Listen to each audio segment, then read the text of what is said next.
Bro, get this shit off. What up? What up? Can you guys hear me? I haven't checked my audio yet.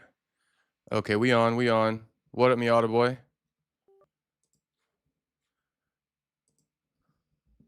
Shit, I gotta change the title real quick. Give me a little bit. Just a couple seconds.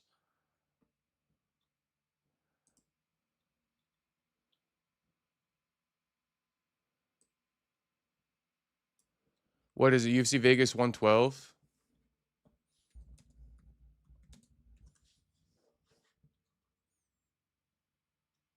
Yeah.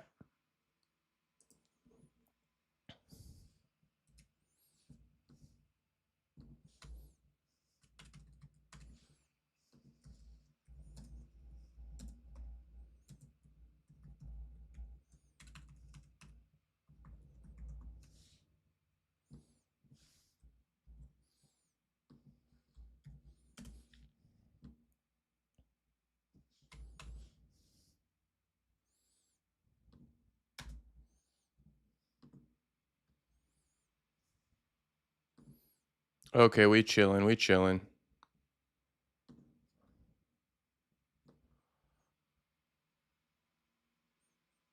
got McGregor. McGregor finally ties the knot with Dee Devlin. 17 long years. She finally secured the bag. Check them out when they were younger. But nah, this will just be kind of, we can react to some of the Buckley stuff today. He dominated headlines. We can look at AJ versus Fury, the shit that's booked. I'll give you my thoughts. And we could probably watch a little bit of the Jake Paul 7 days out from the Joshua fight. And then what else I got here? Oh, and then UFC Vegas 112 preview. We could do all of it. But what's your boy's thoughts on McGregor marrying Dee Devlin? What do we think? What do we think?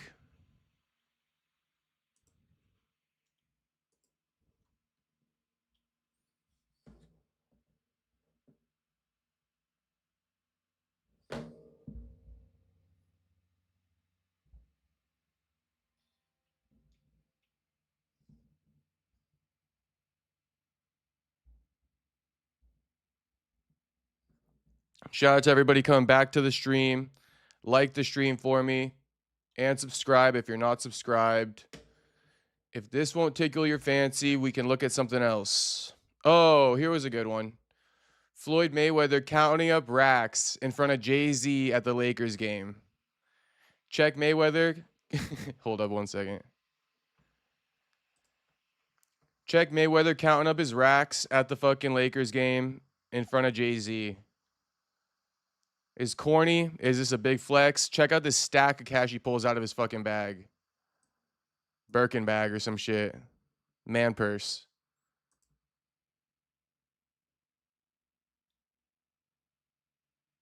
What up, Space Kid? We're look at Mayweather, right? Mayweather here. Jay-Z right here. Mayweather flexing his stacks in front of Jay-Z. What we think? That's young boy's baby mama right here. Yaya Mayweather.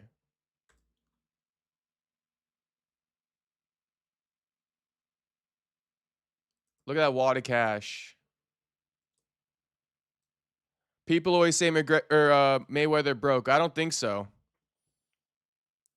That's that Natan Levy part of the country money right there. That's that Natan Levy part of the country money right there. He backed by him, so Mayweather always going to be good.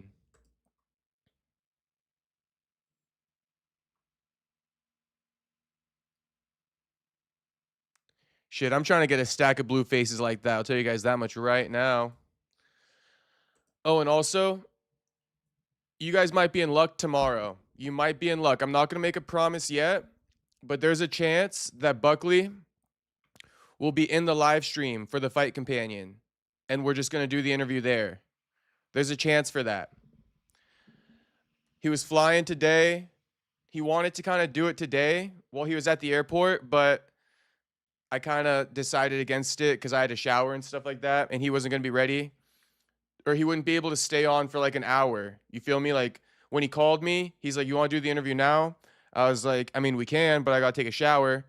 And then he's like, "All right, well, I got to board the plane in like an hour." So I was like, "Damn, that leaves us for like 30 minutes? Like, no way. We got to do it tomorrow." So we're going to run it tomorrow. And yeah, he might be in the live stream tomorrow. No promises, but he might be. That'll be super dope if he is. But if he's not in the live stream, we're for sure going to film the interview tomorrow. And we talked on the phone for quite some time. So Buck is in good spirits, and we're definitely going to have a good interview tomorrow. I can guarantee it. I can guarantee it. You boys are going to love it. Check out this photo I saw of this AI photo of Ngannou putting his hand on Dana's chest. And yeah, if you guys got any questions about UFC Vegas 112, let me know. If you guys got any matchups you're thinking about, if you want me to give you some picks, even though, you know, my picks last weekend were terrible. But if you guys want to take a look at any of the fights, let me know. I don't think he's flexing. Looks like he was paying a bet or something. Shit, we just calling it flexing. We just calling it flexing. It ain't no literal. You feel me? I think he was actually paying. It looked like he was paying looks like he was paying one of the concession workers. Like she delivered him, I don't know. I took it as she delivered him some food and he gave her some money. I'm sure if Jay-Z wasn't there, he would have done the same damn thing. But it's just funny because Jay-Z there, two rich moguls, two different ways of going about it. Two different ways going about their wealth. Mayweather, more, you know, money may, more flashy.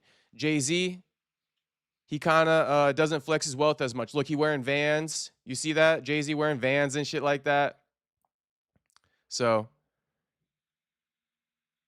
oh, Jacob Flores says, isn't an interview with Buckley more important than a quick shower?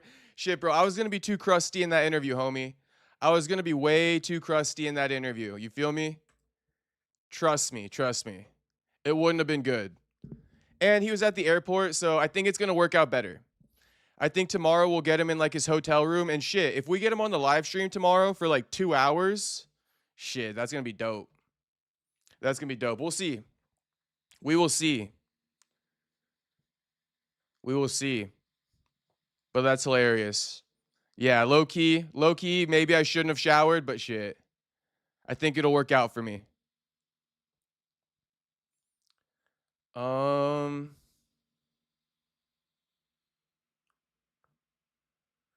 Shout out to Flores. Shout out to Flores.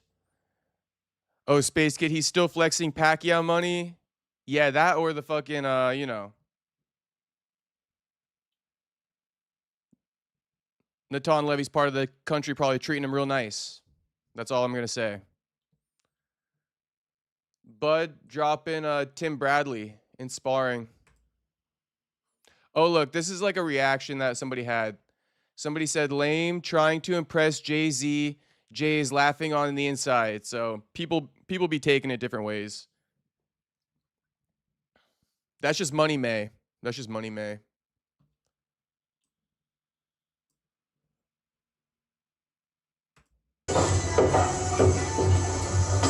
Hold up.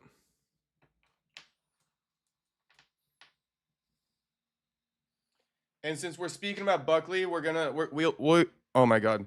We will look at his call outs of Shavkat right after this video.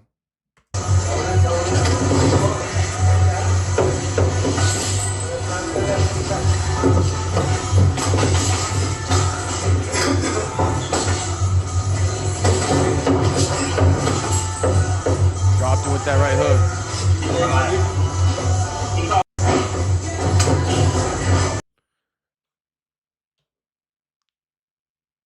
Not that headgear prevents you from getting dropped, but still getting dropped with the headgear on, you don't see it as often. And in sparring, headgear mainly to prevent the cuts, but still impressive.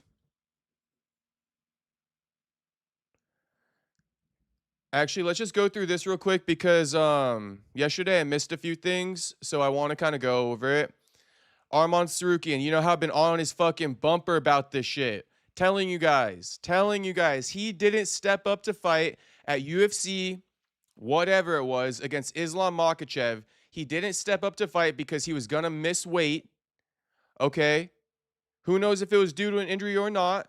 Because now he's saying the nutritionist fucked up. So this guy can't get any fucking worse. He was in the doghouse before. He's going to be in the doghouse 10 times worse if Daddy Dana ever sees this. I promise you. I promise you he's going to be in the doghouse 10 times worse. Because he told everybody he had an injury, and that's why he couldn't fight Islam. That's why he pulled out. Now, Capo Nutrition didn't miss weight like last time. When did fucking Arman miss weight? He hasn't. He pulled out of the fight when he was going to miss weight. Why did he pull out of the fight? Because the title wouldn't have been on the line if he didn't make weight. And he's a spoiled little brat. He got daddy's money.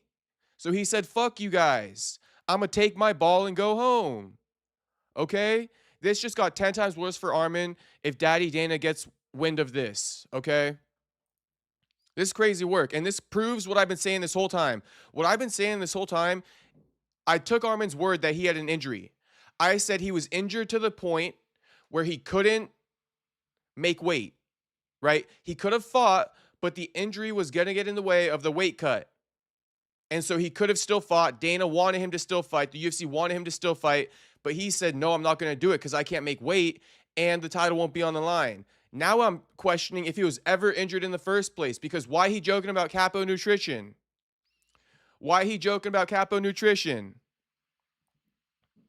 Meowed Boy says, I don't know, Castro, your mic don't sound good right now. I don't know why. Damn. Well, you know, I was listening to it today and I was like, this doesn't sound super crazy good, but it is what it is. If it's a fucking problem, let me know, but yeah.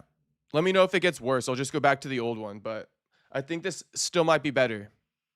I think this still might be better. If other people have an issue with it, drop it in the chat and I'll listen to it. I'll listen to what you guys have to say. Anyway, Arman in the doghouse. All right, quick little 15-second video, but man, is this important to go over. Listen carefully. Nutrition is a bullshit. Don't work with the. Look how he laughs. No, Capo Nutrition this time did work 100%. We didn't miss weight like last time. Capo Nutrition worked 100% this time. We didn't make weight we didn't miss weight like last time. Again, when did Arman miss weight? He didn't miss weight. He pulled out. So everybody know that.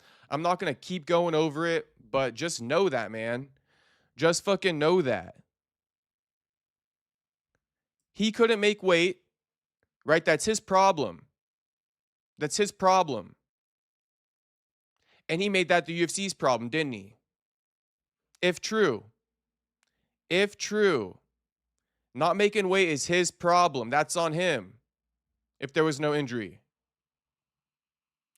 What did he do? He made that the UFC's problem and pulled out of the event where they sold tickets with his name on it the day before. And, you know, Dana says we talk about this like men behind the scenes. And you know what? Arman knows what it is. He knows what it is. I think Dana withholding some information. Because he knows and Arman knows. And that's all that really matters. But that was very important to go over right there. Very important to go over that. Probably the most important thing to go over today. Now, one thing Andrew Tate was talking about today, which I found interesting, is he was asked about KSI and how KSI uses that kickboxing stance in boxing. And Andrew Tate was like, I kind of use that too.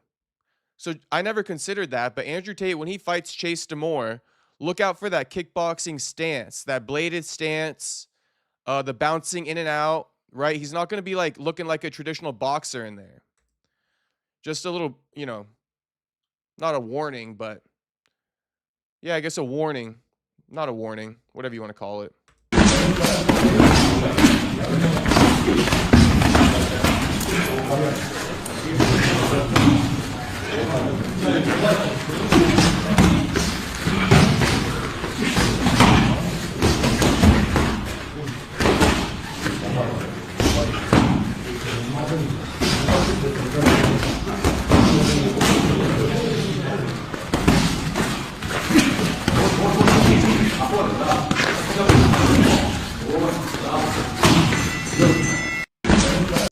Yeah, so look out for some unorthodoxness from Andrew Tate.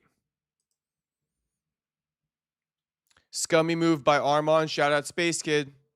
Shout out Space Kid. Low key scummy, man. You know, you gotta admit it. You gotta admit it. A number one next tier name, we can't be overlooking that shit either. That missing weight, pulling out of the fight, that was his problem in the first place. Then he made it the UFC's problem. Why? Because the belt wouldn't be on the line. We know. We know. Let's turn off this music. Alexandre Pantoja back in the gym. He's probably still awaiting the results from the MRI, or he hasn't released it yet. Why are they sparring so hard? Wait to get dropped before his fight. Yeah, he was taking some big left hooks from Homie. I was kind of thinking Homie gonna do better, or Homie sparring him better than Chase Demore gonna fight him. Chase Demore can't fucking fight like Homie could fight. Homie smaller than Chase Demore though. Homie like looks like he 160, 170, shorter than Andrew. So, but he got better hands than Chase Demore. That's for damn sure. We all know the viral video by now. And honestly, Miata boy, I'm not sure how old this sparring video is. Something tells me that Homa Fight just dug this up from the archives of Andrew Tate and posted it this morning. I don't necessarily think that this was some new training footage. I think that Homa Fight just dug this up from the training archives, if I'm being honest. I don't think this is new footage. Otherwise, more people would have posted it. The fact that Homa Fight was the only one to post it, it kind of shows they just pulled it out from the archives. They tend to do that. Homa Fight tends to do that. They don't always post like super current news. Sometimes on slow news days, they'll post some shit from like 3 weeks ago. Shit, they'll post something from like 6 months ago. J-Flow says if Tate loses, that will be embarrassing. Low key, low key. That will be the fucking the shame ritual. If he got to take a loss to Chase Demore, that's the shame ritual. What's it called again? Not a shame ritual. A shame ritual? Good day, Jay. What up, HT? What up, HT? Good to see you, homie. J-Flow also said, that dude he's sparring looks way better than Chase Demore. LOL, way better technique. Yeah, I thought the same thing. Thought the same thing. You seen Volk's new hair? Yeah, I did. He looks really good with it. He looks pretty good with it. He should consider getting a hair transplant. Volk with the hairline? I think his wifey would like it. And this is the inside the camp we can watch in a second here. But we're going to get through some other stuff first. Humiliation. Thank you. Shame ritual. Yeah, humiliation. Getting knocked out by Chase Demore will be the humiliation ritual. So we all know what it is if that happens. Tate should definitely win this shit. I don't care about the age. Unless like a freak injury happens and Tate messes up his bicep. Because if you guys don't know, Andrew Tate got a torn bicep that he never healed. He never healed. So he just left it torn. I don't think you could re-tear a torn bicep if it's just remained torn. But I don't know. I hope I don't see a freak injury. Speaking of freak injury, this man right here. Miata boy, I see Chase getting dropped. Cutting 40 pounds is no joke. Yep. Dehydrated brain. For a fact, Miata boy. I almost forgot about that weight cut. That's not going to do Chase any favors, and I think very strategic from Andrew Tate there. But Tate could get dropped with his hands down. Yeah. But one thing I haven't really seen, I haven't seen any footage of Chase Demore hitting hard. You know, for like a heavyweight champion, I don't know. If there was some footage of him out there punching hard, I would think he would put that out. But I don't even think Homie hits hard. If somebody got a video of Homie hitting hard, drop it in the chat. Or tell me the link. You feel me? But honestly, I never seen him really like punching anyone that hard. He got no power, I don't think. All right, Pantoja back in the gym.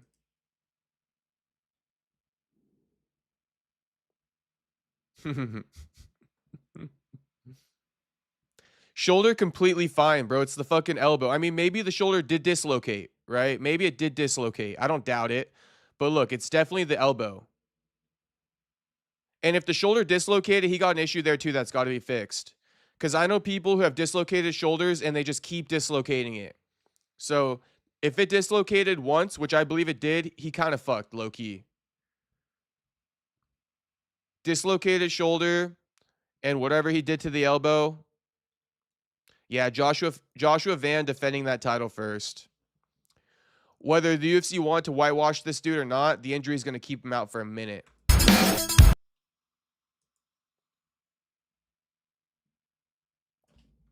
James says, Tate clown, Tate clown.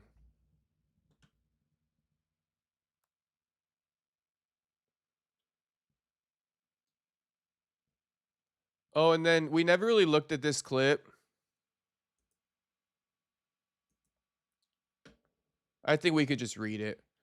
DC says Merab didn't get the warm-up he wanted because the Van vs. Pantoja fight ended early and they had to walk much sooner than expected. Chael says, in the world of excuse-making, this one goes right over people's heads and it's actually a big deal.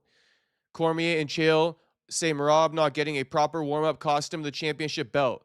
You guys are tripping. You guys are fucking tripping. That over the fucking activity and the fourth weight cut? Nah, it was that. It was the activity in the fourth weight cut, bro. The activity in the fourth weight cut is what did it. Not the fucking, what do you call it? Not the fucking finish in the Pantoja fight. All right? And on top of that, who walked out second? Merab walked out second. Peter Yan walked out first. They both fought under the same damn circumstances, bro. Don't do that, DC and Chael. Don't fucking do that. Bro, actually mogging Brawley. Shout out Tuxedo. Let's go, Tuxedo. Thank you for the $2 dono, homie. Let's go. Hey, there's a new Dragon Ball Z dropping on Netflix soon. I can't wait for that to come out. Cannot wait for that to come out. You guys know what I'm talking about?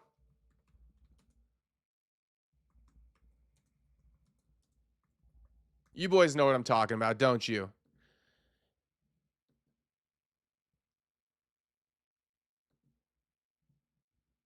Damn, why did I do that? This isn't even it.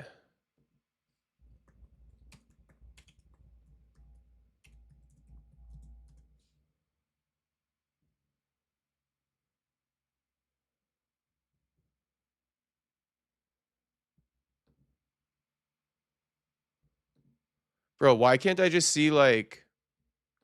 Anyway, there's a movie coming out.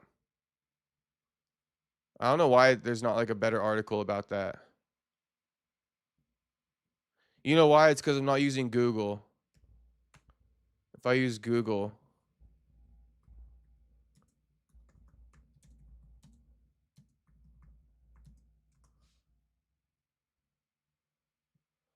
Dragon Ball Z isn't consistently on Netflix globally, but movies like Battle of Gods sometimes appear, with one coming to US Netflix on December 15th, 2025. So 3 days. 3 days they're dropping a movie. Battle of the Gods. Shout out. December 15th. Tap in. Tap in. Miata Boy says, Henry said Pantoja had a previous injury on that arm that could be part of the reason he got injured. I've seen bigger guys that have done the same thing post with their arm and were fine. I did see that Henry said that. Something about a motorcycle crash, right? Something about a motorcycle crash. He'd been dealing with it since the tough days, the Ultimate Fighter days. But it's just crazy that now it kind of like showed itself. It never revealed itself in any of those other championship fights. So I don't know. Who knows how much that motorcycle accident really had to do with it? Because he'd been fighting. You know? He'd been fighting. So I don't know. Maybe Pantoja will let us know. We also didn't watch this yesterday. I think we should. Oscar De La Hoya, clapback Thursday. He goes in on Dana White, Zuffa Boxing, and their planned entry into the sport of January 2023 for his latest Clapback Thursday. If you guys remember, Dana went on the record recently, and Dana's like, let's see it. All the promoters talking shit on me. Let's see if they stick with the old Muhammad Ali Act or the new one that I'm creating. So he's challenging the promoters. Stay over there. You talking all this shit to me? When I drop this new Muhammad Ali Act, don't come over to my side, right? So Oscar De La Hoya is still talking his shit. I'm curious to see, will Oscar De La Hoya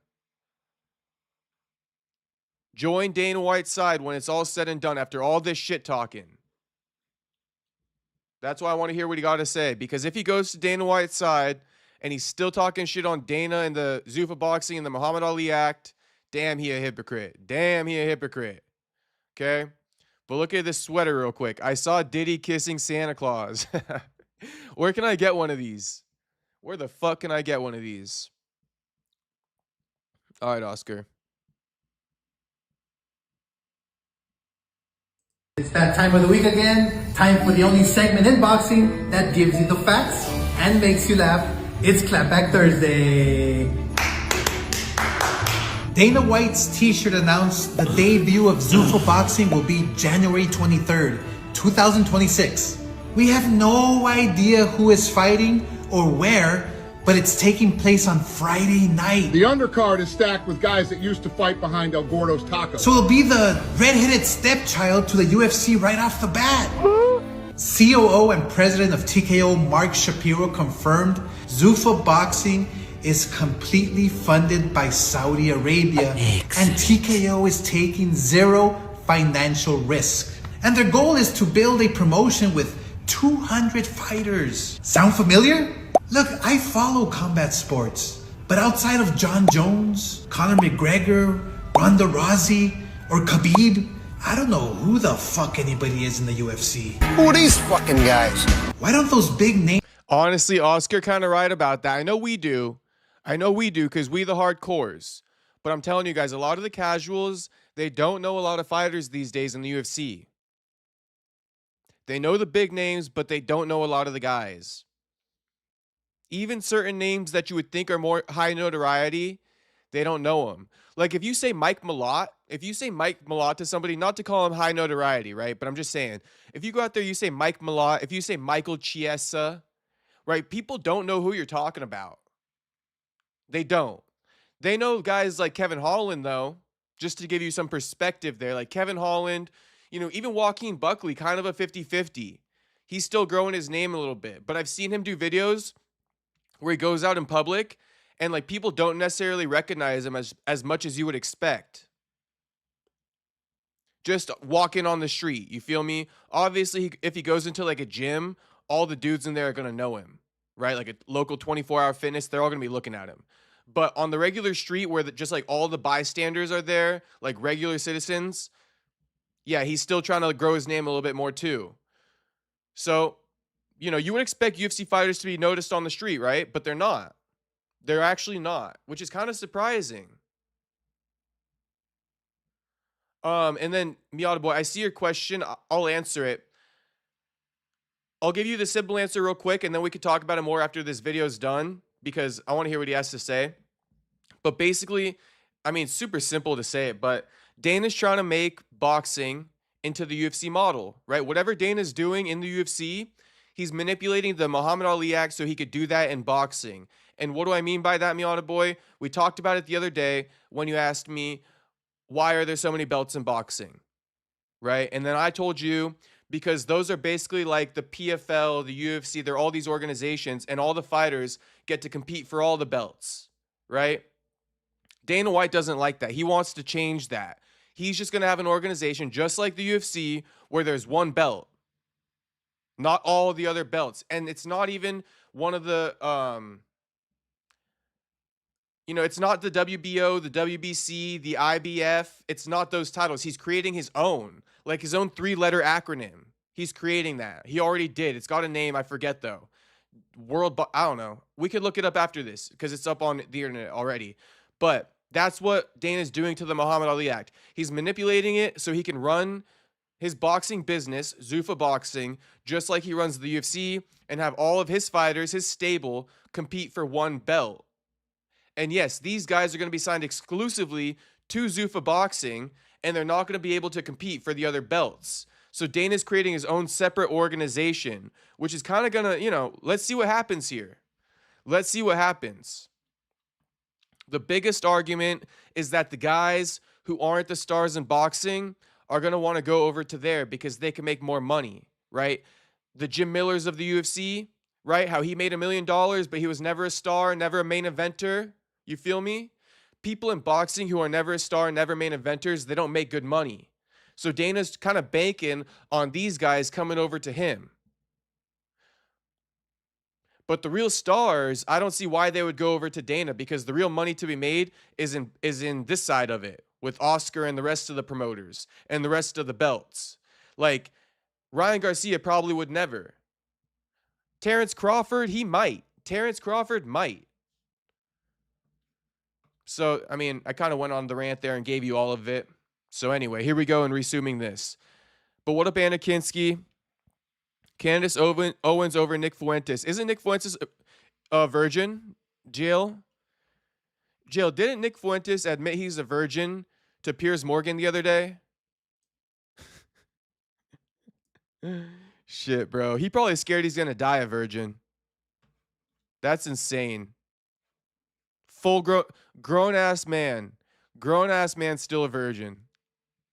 Grown-ass man never fucked a chick. Insanity. Insanity. And I'm talking a grown-ass man. With money, too. Insanity. That man's like in his 30s. Anna Kinski, Mike Malott is the king of Canada. Yeah, the Canadians love him. Ask a Canadian who Mike Malott is and they still won't know, Eric. Yeah, it's true, though. It's true. When you're just like, when you go in a grocery store, right? That's why I mentioned, like, if you go into a gym, like a 24-hour fitness, a lot of the kids are going to know him. But if you go into a fucking grocery store, they're not really going to know him. Like, he doesn't need security. He don't need to do all that and act like a celebrity because people don't know him. Thoughts on Ortega versus Brian Ortega announcement. I need to take a look at that, Anna Kinski. But right off the bat, two washed dudes. Two washed former featherweights competing at lightweight. Never going to sniff a title shot again. Two over-the-hill fighters, man. It's okay. I don't want to hate on them. But it's definitely not a fight that gets me going. You feel me? Definitely not a fight that gets me going, Anna Kinski. But it's a decent fight. It's a good card filler. Throw that on a pay-per-view. Okay. Going to be more excited to watch the card overall, knowing Moicano and Brian Ortega are fighting. Who do I think wins that one? Not that you asked, but I'll tell you anyway.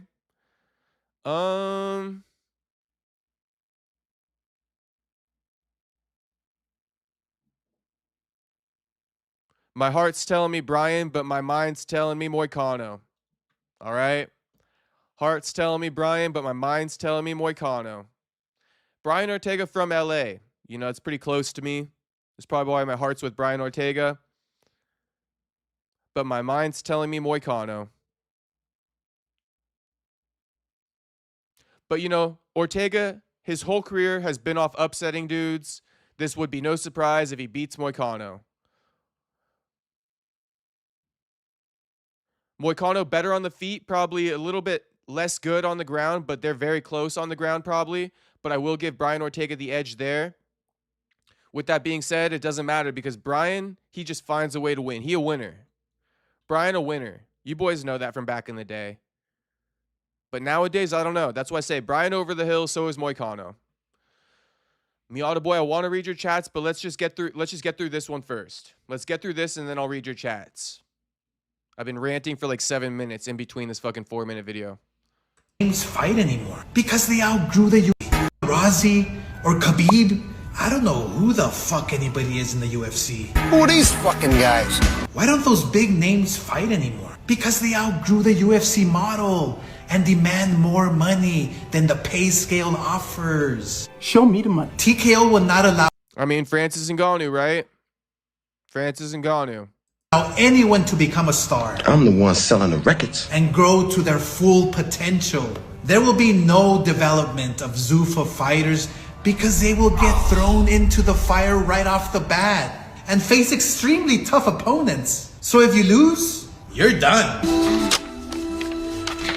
There's no building a champion or a career. And how in the fuck is Dana going to manage 200 boxers along with the 200 UFC fighters? At Golden Boy, we have about 35 fighters currently, and we expect every single one to become a world champion. Quality over quantity. We know the formula. I've done it for 25 years. Bob Arum has done it successfully for almost 50 years. Boxing had been thriving for 100 years, but TKO board member Nick Khan is using big words. This will also be part of the Ali Act, so we're simply looking to enhance it. Trying to get you to believe that Zuffa is going to somehow reinvent the wheel? How are you going to do that? Erase 100 years of history?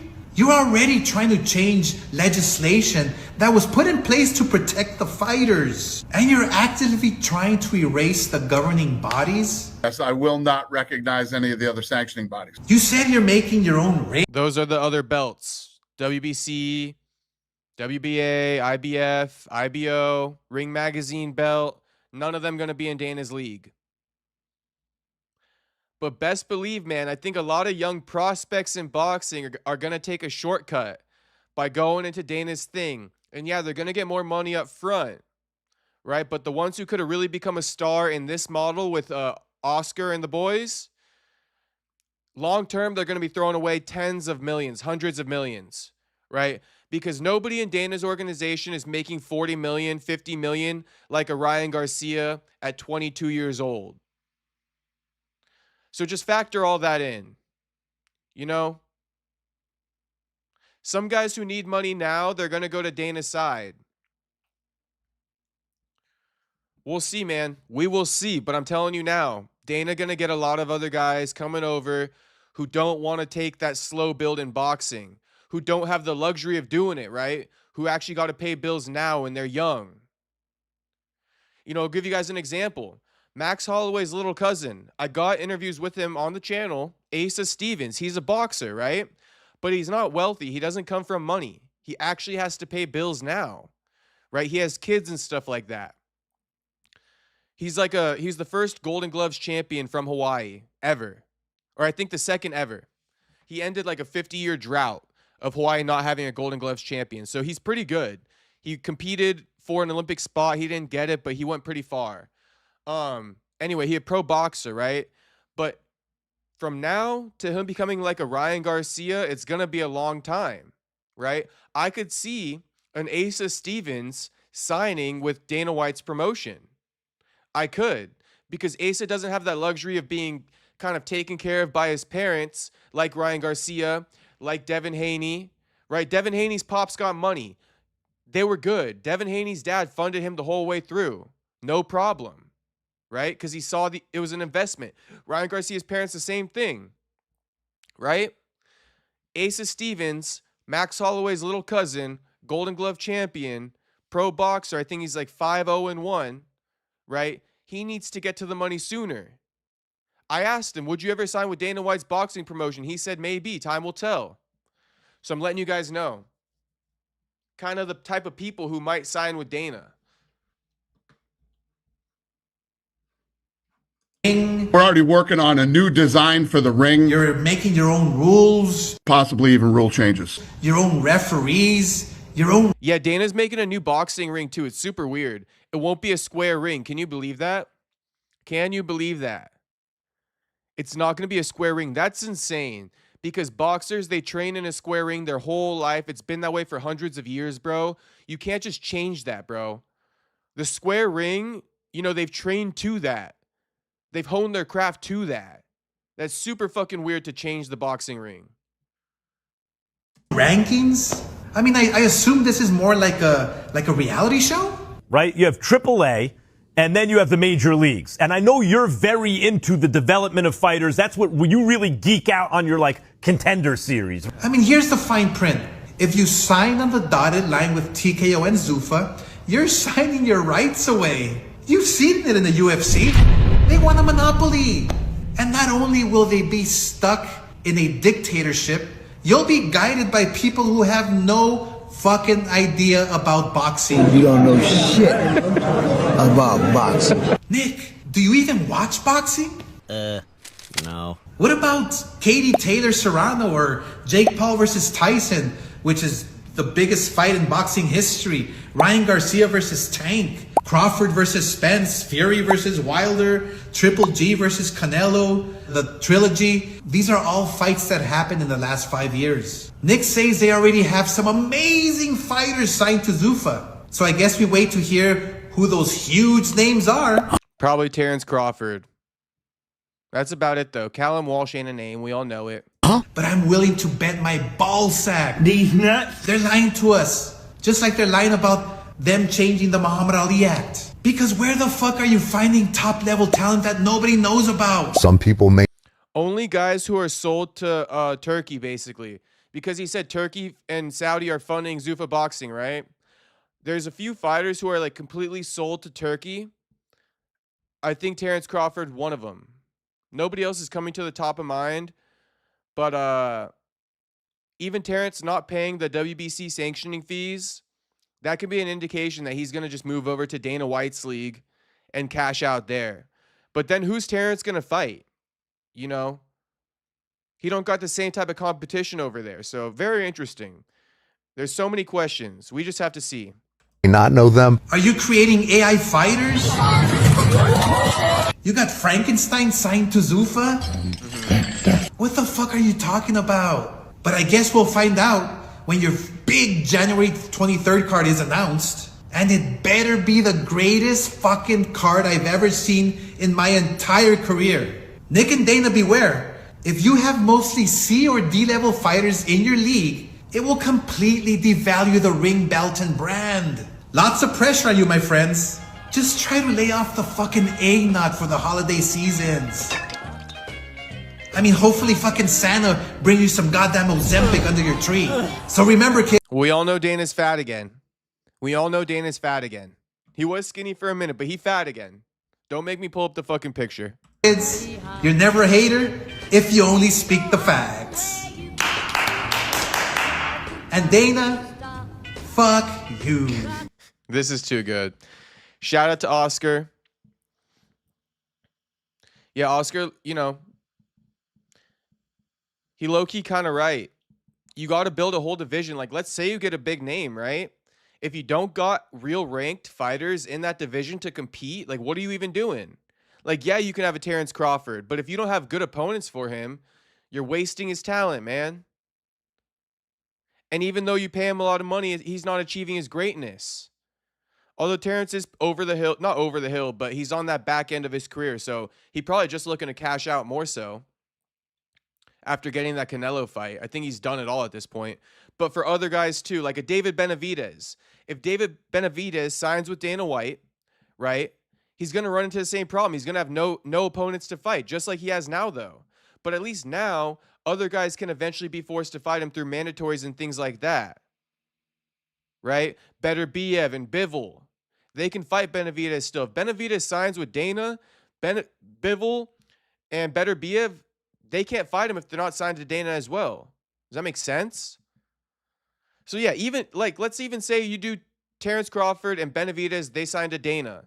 Okay, they can fight each other, but after they fight each other, then what? Then what? Who knows? That's why there's so many questions. Jacob says, Ortega was at my gym the other day training in the back on his own. Big Ortega fan. Didn't know how to handle myself. LMAO. That's funny, Jacob. That's like a similar story I had when I went to Hawaii. I went to go train at Max Holloway's gym and I saw him there. And same thing. He was like in the back, like training. And I just didn't say anything to him. I left him alone. Low-key, a little bit intimidating when they're training. You're like, fuck, I don't want to bother him. Everybody else leaving him alone, I guess I will too. But where you train at, Jacob? Like what city and shit? What gym? Let us know. Ortega way better boxing than Moicano and ground is close. Yeah, Ortega got some pretty good hands in boxing. But I was saying Moicano might have the edge there because he got the Muay Thai. You know, he got the elbows and the knees. Low-key, his hands are mediocre, though. Talking about Moicano. Ortega got better hands. I'll give him that much. So, you know, boxing versus Muay Thai, we'll see. And ground is close. I will give Ortega the edge, though. Just because of his competition experience when he was with, you know, that Gracie brother. I forget his fucking name. Miata Boy, let's get to Miata Boy's chats. Miata Boy said, I think UFC is the best fighting organization, like the UFC PI. They get free food, doctors, recovery, meal plans, all of that, and all prelim guys are paid okay. 12 and 12 prelim guys in boxing aren't getting that. And UFC pays for injuries outside of the ring, like when Bryce broke his nose and he said Hunter was pissed that he didn't call the UFC to get Bryce a doctor. I'm not a UFC glazer, but just saying. No, like, you're not wrong about all that stuff, Miata Boy. But I want you to factor this in. This is where I stand on the UFC fighter pay, okay? And I am talking about entry-level guys a little bit. Just because I think the juice got to be worth the squeeze. And yes, let's say they get 12 and 12. But worst case, let's go worst case scenario first. We'll work up to best case scenario. 12 and 12. They go 12 and 12, right? Lose their fight. They just made 12K. All right? Now, how long is 12K supposed to last them? Now, keep in mind, you're a UFC fighter now. You're supposed to kind of be able to pay your own bills, right? Like, let's not even operate under this narrative like, well, hopefully mommy and daddy can help them out until they become big. No, you're a big old UFC fighter. That's like getting signed to the MLB and still having to get taken care of by mommy and daddy. So, you know, 12K, I'm going to say you're living on your own. You're fully independent with your bills. 12K going to last you like 3 months max. You feel me? Rent's like $2,000, and that's on the low end. It's really like $2,100, $2,200, at least in California, for a 1-bedroom, let alone a 2-bedroom and shit like that. Okay? 3 months of rent is half your purse if you lose. That's not including groceries, car bill, phone bill, right? Insurance, going out and having fun, maybe buying clothes, living a lifestyle of a UFC fighter, right? Not some broke ass. So honestly, like, the 12 and 12, Miata Boy, I don't like it for that reason. You know, I think they should get paid more, maybe 25 and 25. I think that should be the baseline. But here's the catch-22. Is the talent that they sign worth 25 and 25 at that lower level? No, it's not. They're signing a lot of shit fighters to the UFC who aren't worth 50K per fight, maximum. That's why they're offering 12 and 12. Because they are signing a lot of guys who aren't that good. And I'm not going to go into that topic, but you guys should know what I'm talking about. Just know that just because somebody signed to the UFC, they are not a world-class fighter. In fact, barely anybody in the UFC is a world-class fighter. That's unranked. Hardly any of them are world-class. So that's what I would say. I would like the UFC to offer 25 and 25. But again, you got to sign better talent to warrant paying them that much. It's this whole thing. As far as getting free food from the PI, yes, if they live in Vegas, right? Yes, if they live in Vegas. But if they don't live in Vegas, if you're like a Joaquin Buckley, you live in St. Louis, shit, you ain't getting that. What's he supposed to do? Move his whole family for free food? For meals? Nah, he not going to do that. He got his whole family to take care of in St. Louis. It's probably cheaper out there, too, than it is in Nevada. So, you know, there are some things to kind of look at. But, yeah, they do take care of the fighters and the injuries and shit like that. That is nice of them. But honestly, you know, the UFC fighters, they're not well taken care of. And I'm going to have to say it, you know. Like, yeah, Jim Miller is an anomaly. But for every Jim Miller, there's like 10 Frank Shamrocks, right? For every Jim Miller, there's like 10 Frank Shamrocks. And yeah, it's partially their fault. Yes, it's partially their fault. I get it. But sometimes it's not. Sometimes it's not. You know, a lot of them, they don't make that much money when it's all said and done. You know, something the UFC does too is they don't offer fighters fights for a long period of time. They dry them out financially to the point where they got to take anything at a certain point in time. Think about Joaquin, super active in 2024. Okay? Since December of 2024, he's had one fight. Obviously, he's making good money now, right? But he only fought once in a year. That money's starting to dry up, right? It's not like the opportunities are endless just to make all this money, this crazy money. If it was like that, it would be different. But I'm just saying, you know, the UFC, they're very strategic with this shit. And for every Jim Miller, there's like 5 to 10, you know, Frank Shamrocks. Who's the other dude that had CTE? I mean, not to mention BJ Penn, Nick Diaz, you know, like, wait, there's one UFC champion who had CTE. The white dude. The one that Brendan Schaub was like crying over. Not Vanderlei.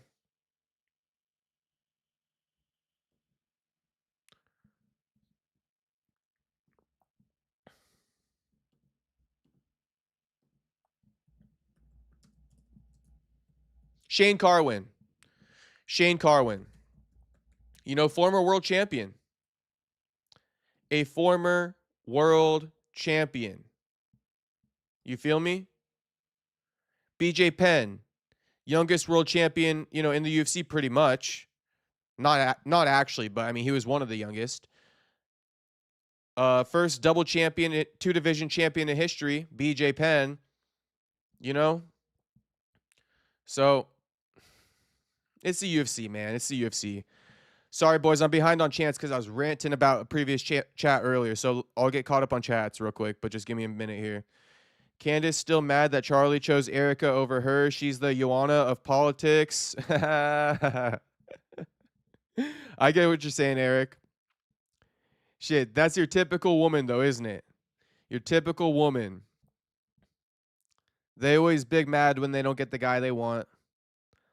That's all right. She probably broke many hearts in her day, too. Miata Boy says, if the Arubas are throwing money around in the other organizations, I don't see why they wouldn't do the same thing with UFC boxing.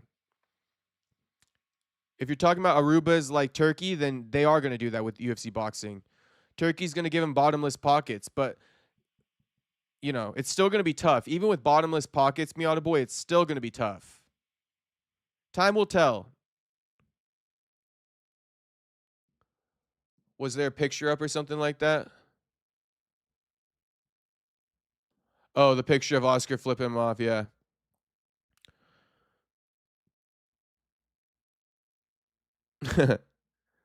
What up, America First? I see you in the chat. McNuggets for life. Prenup. Nah, she secured that bag, America First. I don't think McGregor did a prenup.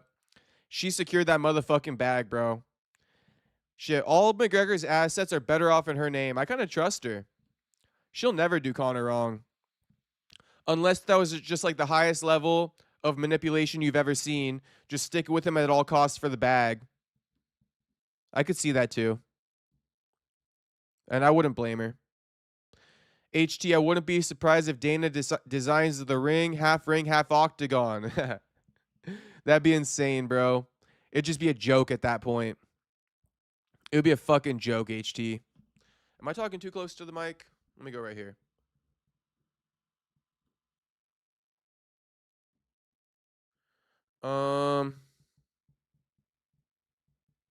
Dana gonna fail at boxing like Golden Boy failed at MMA. Great comparison, Eric.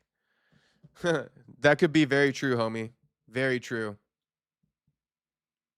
Once we start seeing more things unfold, we'll be able to comment more. But that's about all I can really say about it for now. Everything I ranted about. But yeah, Dana could totally fail at this. You know, a lot of it is hanging on if fighters in boxing, big names, can get acquired by TKO Boxing. That's what's hanging on all this. Can TKO Boxing acquire a good amount of big name boxers? I don't think so. Shit, could we see a Rolly Romero over there? Maybe. Maybe. Eric says Ortega's guard is a bit overrated. Guard in general is overrated in MMA. I mean, shit, if Kron Gracie can't get subs out of guard, shit, everybody should abandon trying to sub out of guard. The sport's kind of evolved, bro. Subbing from guard is like super tough. The only sub you can really get from guard, bro, these days, I mean, sure, sometimes people lock in triangles, but that's super rare. The only sub you can really get from guard is jumping guillotine. You feel me? Like an Arman guillotine, Nate Diaz style on Tony Ferguson. That's about all, you know, guard submissions are good for. Okay, so Flores says, LOL, I did the same exact thing. Yeah, I got you, Jacob. I live in the Valley now, training at Gooch Training Academy. Well, shout out, homie. Shout out. Good to hear that you're training. That's some good shit. America First says, as much as I like T-City, he's another one that his better days are past him. Just keeping it 100, boys. Yep, you are America First.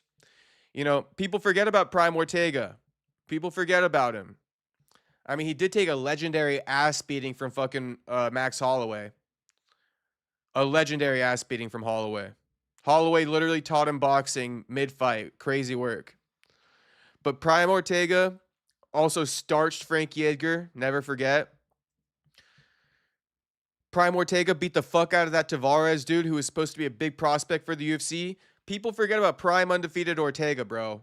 They forget about Prime undefeated Ortega. Shit, we ain't seen nothing like that in years, boys. These new guys, they don't do it like Prime undefeated Ortega did it back in the day. AJD said 7 to 12 months.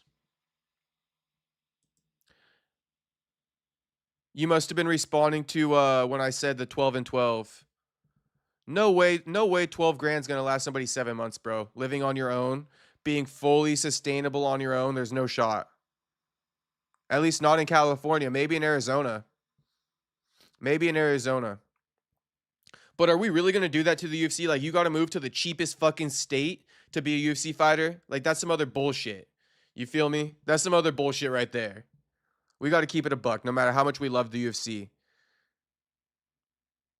Space Kid bringing up, you got to pay your gym and coaches. Exactly. So how much of that goes off the top? Don't forget the manager, Space Kid. Don't forget the manager. Don't forget the taxes on that 12K, right? Don't forget that. Do not forget that. That 12K, you losing about 2 grand off the top in taxes. Maybe even more. Maybe around 3 grand off the top, 4 grand off the top. You know, 1/3 is about right. Totally forgot about taxes, gym fees, coaches, managers. That's why 25 and 25, if you're not getting 50K per fight, it's not worth it to me. I used to want to be a UFC fighter. Straight the fuck up. I used to want to be a UFC fighter when I was younger. My mom was like, how much do they make? I'm like, Mom, they make like 50K a fight. I looked it up, and it was less than 12 and 12 when I looked it up. It was like 4 and 4.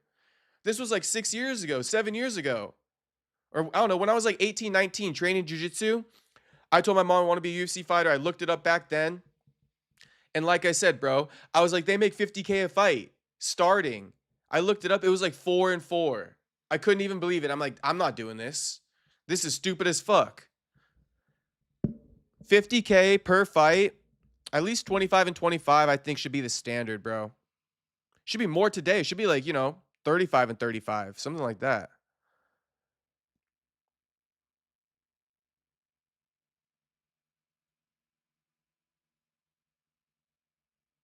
Miata Boy says, yeah, but if your guy getting paid 12 and 12, these guys got to fight more than 2 times a year. They need to be like 3 or 4, let's be honest. And if they have a personality, they getting paid better. Yeah, but I think all that's fine, Miata Boy. But I think bottom line, they should be getting paid more anyway. Bottom line, they should be getting paid more anyway. Regardless of if they fight 3 to 4 times a year, they should be getting paid more anyway, just period. That's kind of my take on it. Like I said, the whole, you know, 25 and 25, I think should be the baseline. I don't disagree that they should fight 3 to 4 times a year. You feel me? But I still think they should be getting paid more as well. And then the downside too is when they get ranked, now things slow up. As soon as they get signed to a bigger contract, things slow up for them. They can't be as active. You know, a lot of fighters do get blamed for not being as active, but some of that is beyond their control. Because once you get ranked, now you're in the politics. Right? Now you're on the timeline of these 15 fighters versus like if you're unranked, you could fight anybody. Like the top 50, the top 100, whatever it is in the division. You could fight them all. But once you're in that top 15, now you're locked in on timelines and all this shit. Look at Ian Gary. He got to sit out for a hot minute before he receives that title shot that he's pretty much guaranteed. You know? I'm sure Ian Gary would love to fight 3 to 4 times a year. I'm sure he would, but now he got to fight once a year to sit out for that title shot. That's how it works. It's a tough game. And I think the fighter should be taken care of more. Bottom line, $50K should be the base salary, 25 and 25. Space Kid, Def gotta have some charisma or exciting fight style to sell yourself into making 2x money as well. And yeah, that's what I would definitely agree with. You know, the personality and all that, which a lot of guys lack. You know, think about a Sean Brady. Literally no personality. The driest personality you ever heard of. Shane Carwin, yep, CP, thank you for that. I'm just getting caught up. So, again, I'm late on chats, but I'm sure you guys are fine with it. Nam Fan, another one HTC. You boys get me. You boys get me. They need more money, flat out. Flat out, they need more money. But they should also sign better guys. Like, I'm tired of seeing the watered down product of the UFC. They need to sign better quality guys and pay them more.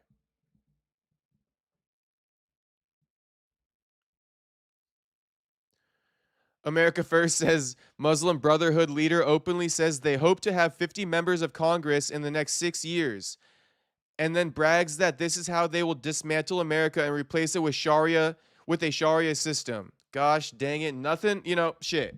If you're Muslim, that's fucking fine. But coming over here and deploying a Sharia system and overthrowing our politics and our government or our Congress, whatever you want to call it, get the fuck out of here. But that's just the problem with the U.S., man. We don't even look out for our own. Who's to blame for that, America First? Us, bro, for letting that shit happen in the first place. Because that shit would never happen if we banded together and went to Russia. Bro, they wouldn't treat us that way. But we're just so accepting of everything. We just let everything slide right through. I'm sure there's some money involved in that shit too, America First. Don't even get me started, America First. Don't even get me started. But you totally can. You totally can get me started. I don't mind it. People better wake the fuck up. Like I said, America First. This is how we are over here. We just let everything happen like dummies, bro. Like fucking dummies. How we see it, but they don't, America First. I'm sure they do see it. But they're all compromised. They're all compromised, homie. Was Dana in Valhalla? Maybe. Probably. And then Miata Boy, I'm just saying that the lower level UFC fighters are better treated than these boxing organizations. I don't know. I just feel like the fights that have a problem with it have no personality and fight one time a year. I mean, that's fine, Miata Boy. They definitely, you know, the lower fighters, even though they get paid 12 and 12, to your point, yes, they are treated better. The lower fighters are treated better. Obviously, the higher fighters don't make as much money as a Ryan Garcia and shit like that. That is what it is, you know? It's a whole conversation, man. I mean, this shit is just, it's a big conversation to have. The whole fighter pay thing is like a never-ending conversation. There's good, there's bad, you know? In both. Boxing, yeah. The top athletes, it's better for them. It favors them more, right? The champions, the boxing model favors champions more, unlike the UFC. But to Miata Boy's point, the lower level fighters in the UFC, that the model favors them more. The model favors them more. Both are true. It's always a give and take. You go over here, you get something, but you're sacrificing this. You go over here, you get something, but you're sacrificing this. Which one you want? Which one you want? I would love it if they just fixed all the fucking issues, though. I would love it if they fixed all the issues. AJD talking about rural Cali. I got you, AJD. What up, AJD in the chat? My man's AJD. I wonder what AJD doing right now. And I wonder, hey, Saxby, you in the chat, homie? How was clapping cheeks last night? Shit, Saxby might be clapping again tonight. We don't even know. Make yourself known if you in here, Saxby. Saxby just waiting for the right moment to jump in and start fucking disagreeing with me. Yep, see, people need to take into account 12 grand is 12 grand manager fees, gym, etc. Uncle Samuel. Yep. No, it's true. It's true, boys. It's definitely true.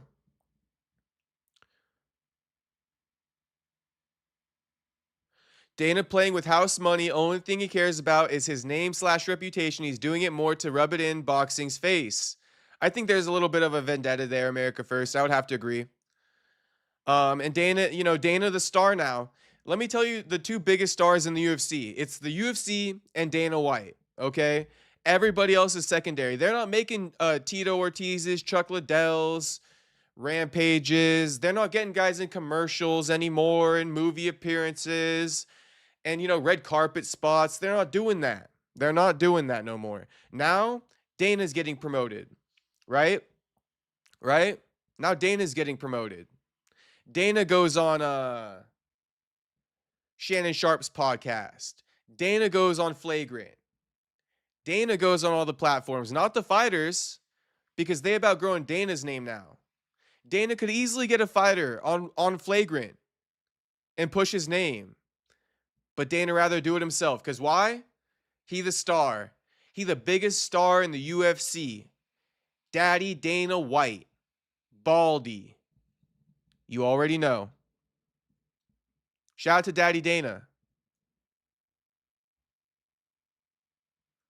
Bryce at the White House, it would be crazy. I would pay to see that shit. America First, how unfortunate. Bryce hates Trump now, and he probably not going to be on the UFC White House because he thinks Trump is, I don't know the word, but like basically the devil. Whatever you call it, like that chip and shit like that. You know how they put the chip in you? They call that guy something. They call that guy something. If you guys know what I'm talking about, drop it in the chat. It's in the Bible. My mom says it all the time. Oh, the mark of the beast. What's the name of like the mark of the beast and shit like that? Like what's the name of the guy who like brings that into the world in the Bible? Anyone know? Because that's what Bryce Mitchell is calling Trump. Basically Satan. AJD saying New Mexico's cheap. Some cheap homes throughout USA. There are. There definitely are, homie. There are. But to that I said, you know, come on. A UFC fighter, they shouldn't have to go move to a cheap state. They should be able to, you know, live a decent life wherever they live. California included. New York included. LMFAO Sean Brady, is that the guy people are going to? Franklin, yes. That's the guy who got no charisma. He's always the example of who not to be. Mr. Number 1 contender had to fight number fucking 8 in the rankings and got knocked out. Okay, Mr. Number 1 contender who just finished the former champ in the first round. Talking about Leon Edwards. Right? Subbed him in the first round. Gets the number 1 contender spot. Still got to fight number 8. Why? Shit, because nobody want to be like Sean Brady. Mr. Do Nothing for No One. Mr. Do Nothing for No One. Sean Brady. I wish I knew his middle name. Mr. Do Nothing for No One is his middle name. Sean, Mr. Do Nothing for No One Brady. Great fighter. Great fighter. No name, though. Shit, nobody knows Sean Brady whatsoever. See, Pete, the problem is the UFC has too many events. I love the UFC, but with the TV requirements they have with ESPN and soon to be Paramount, they have to have a certain amount of events each year, which probably is why they sign a ton of fighters and, you know, they're less worried about signing quality fighters, right? See, Pete, they're less worried about signing quality fighters because they got a quota to meet. They need to have a big roster to fill up each card every weekend. All these catch-22s, you boys see? I mean, personally, I like having cards every weekend. If somebody told me like no card every weekend anymore, you know, I'd be kind of bummed about that Genuinely. So if I guess we got to deal with some lower level talent, shit, it is what it is. Because I do like having a lot of cards, but it does water down the product to exactly how CP explained it. And yeah, you even said after that, which in turn waters down the card because the fighters and talent is shit. Yep, because they're trying to fill spots. Because they need these 16 fight cards or whatever it is. I mean, shit, maybe they could just make smaller cards. But they sold the time slots. They had sold the time slots already. Who knows what they're doing with this one. But an option could be to make these cards smaller. You know? Like 10 fight cards instead of like 12 and shit like that. 9 fight cards. You know, they got the early prelims, the main card. Like, get rid of the early prelims and shit like that. But great point, CP. That's a great point, homie.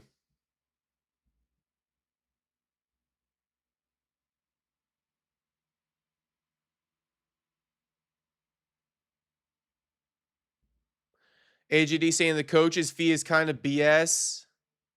Kind of is BS, bro. There should just be a monthly fee. Like, just pay the gym fee, like, I don't know, $100 a month, $200 a month, and that's it, bro. The problem is that, like, the coaches are salesmen. Coaches are salesmen. And they're like, oh, yeah, you want me to come corner you and train you? Well, then that's going to be this extra amount on top of the gym dues. So, yeah, it's $200 to train here every month. But if you want me to coach you, right? And if you just, like, think about it. They literally, fighters paid $200 to literally train at a gym with no coaching. Then they get sold the coaching. No cap. No fucking cap. Then they get sold the coaching. For these bigger gyms, like Extreme Couture and stuff like that, yeah, you could pay for the gym and show up there, but you're not going to get good coaching unless you buy it. The game is fucked up, boys. The game is fucked up, and I'm here to expose it. And since I'm exposing it, what fighter's career will Eric Nicksick ruin next? Hopefully not Rico Verhoeven before it ever even gets started. But shout out to the worst coach in the game, Eric Nicksick. The biggest snake oil salesman in the game. College football player, never fought a day in his life. Man. Crazy work. Eric Nicksick, when 2026 is said and done, I want to know, or when 2025 is said and done, I want to know Eric Nicksick's UFC record because it's negative. It's negative. I'm going to ask ChatGPT. we finna fucking go after Eric Nicksick. He's just catching a random stray right now, just a random ass stray. But he can always catch a stray for me.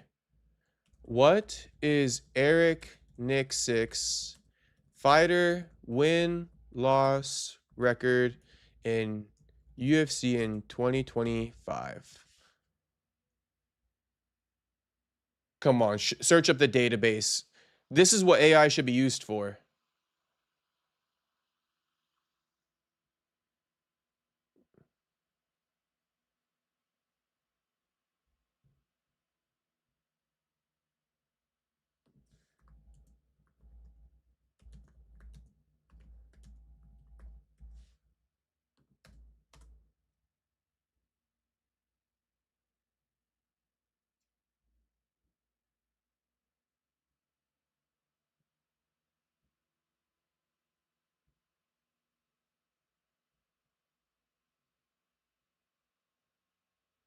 Damn, they only got Strickland and Aljamain. Not what I was looking for. I'm looking for like Dan Ige, Punahele, all those guys. Ignacio Bahamondes and shit like that, but they don't know. ChatGPT don't know shit, bro. AI don't know shit. I'm smarter than AI. They don't know Ignacio Bahamondes cornered or was cornered by Eric Nicksick. They don't know Danny Ige cornered by Eric Nicksick. Shit. The fuck we need you for? Peter Yan's coach came up with a better game plan than you boys too. I already Googled that beforehand as well. Or ChatGPT'd it.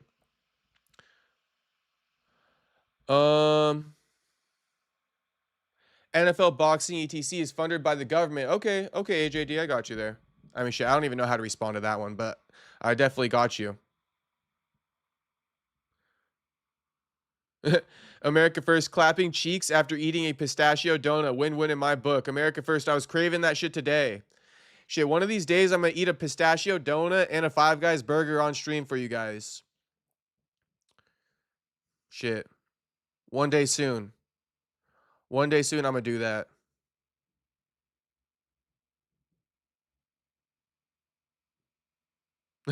HT says, how I saw your Instagram clips with Buckley saying to you, how embarrassing. The UFC has too many low-tier fighters. How the fuck a fighter like Pereira coming from kickboxing after 8 fights becoming 2-time world champ?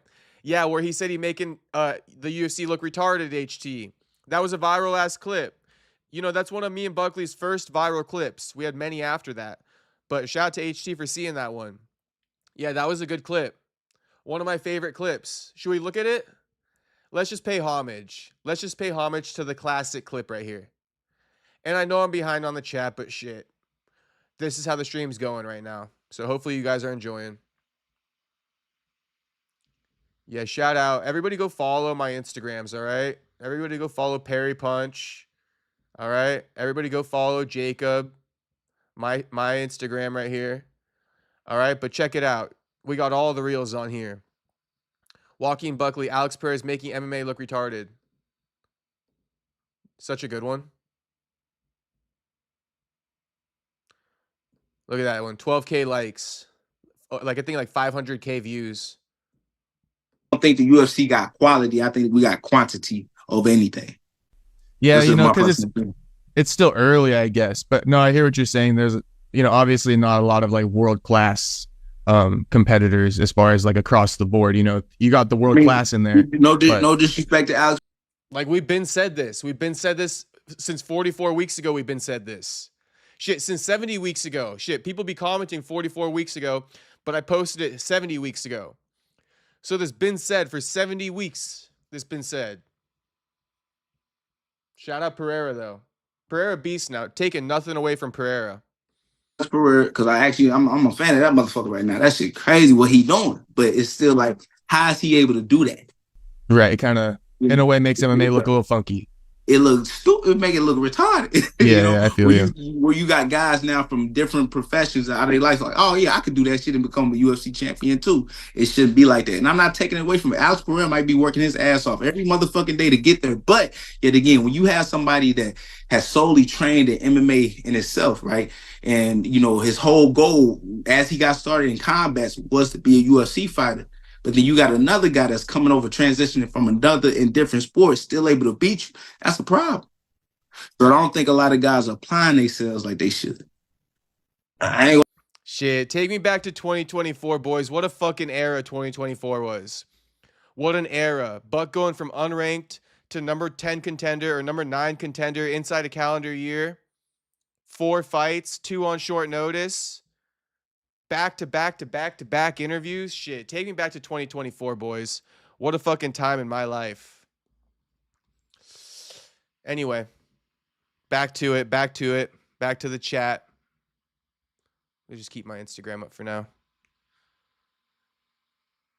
Dana has Sanko calling him daddy. He does. Shout out HT too for looking up the old clips. My boy. What up, Gravy Show?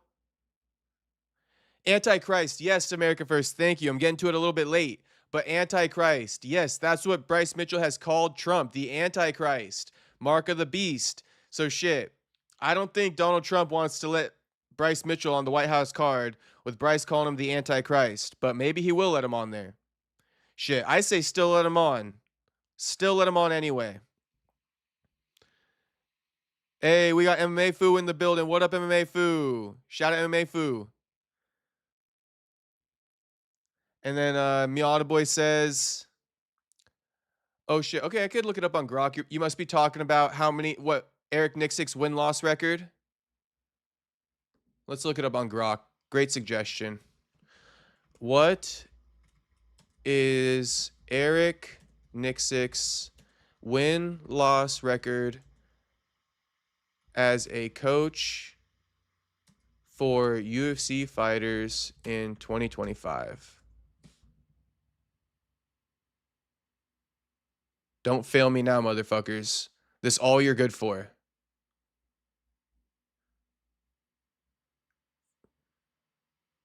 It's still not all of it. It's still not all of it, but it's 4-7. And that's not including Ignacio Bahamondes' loss to Michael Johnson. That's not including any of Dan Igue's losses as well. Does Francis Ngannou count? Yeah, we can count him, but shit, who he fought this year? He hasn't even fought anybody, has he? Oh, UFC, my bad. We could have counted Francis Ngannou. I mean, that's his thing though, right? Eric Nicksick walking out to corner Francis Ngannou in a boxing match. Like, bro, remove yourself from that shit. You ain't gonna coach him to fucking beat Tyson Fury. And just to add on top of it, my man walked out with a fucking fresh turkey hair transplant the night of the fight. It's like, oh my God. Enjoy the money. Okay, so Dan Ige went 1-1. Dan Ige went 1-1. Ignacio, we all know he lost that last fight. And I mean, I can't think of any other ones.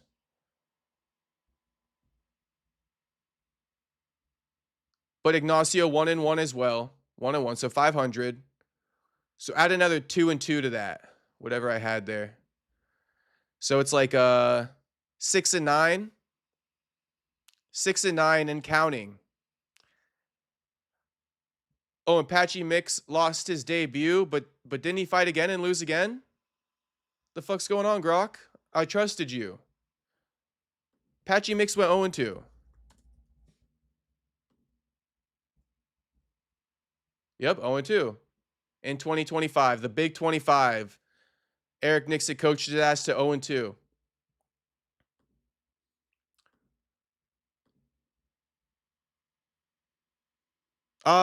Thank you, C. Pete. Thank you, C. Pete. Zell Huber. You boys know. Let me look at Zell Huber. Is he 1-1 this year? Yeah, there's Extreme Couture right there. Okay, Zell Huber 0-1.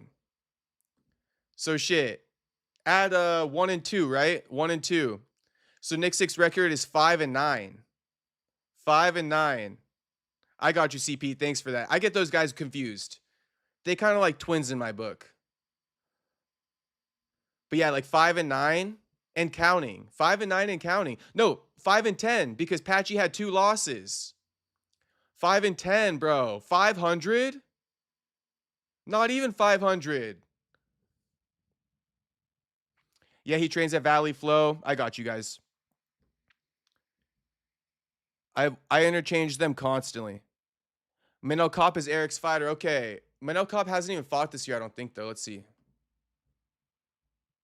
But let's see Manel Kopp take a loss to fucking Roy Val just to prove my point. Although I low-key am going with Kopp in the Roy Val fight. We'll see, though.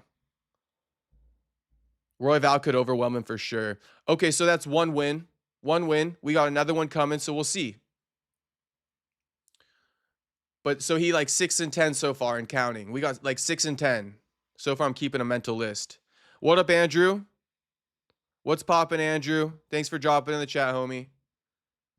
But now that's making me wonder, like, how many fights did Roman have? Because they only counted one fight for Patchy. Like, how the fuck you guys don't see the other one? How many fights did Roman have this year? This is going to ruin my point. He probably 1-1 this year. Yeah, he 1-1, that bastard. I just ruined my own point. So add another win for Eric Nicksick. Like, what is it? 6-10, 7-10? Yeah, MMA Fu. Nicksick got a hair transplant in Turkey with the money he got from it, the Ngannou boxing match. And he walked out to the ring with it, MMA Fu. He walked out to the ring with that shit on. Shit, that shit was still healing, homie. He was like 24 hours removed from that surgery. My man couldn't even wait. Fucking Eric Nicksick. Legendary move, that was. That was a legendary move from Nicksick. Shout out to MMA Fu. I'm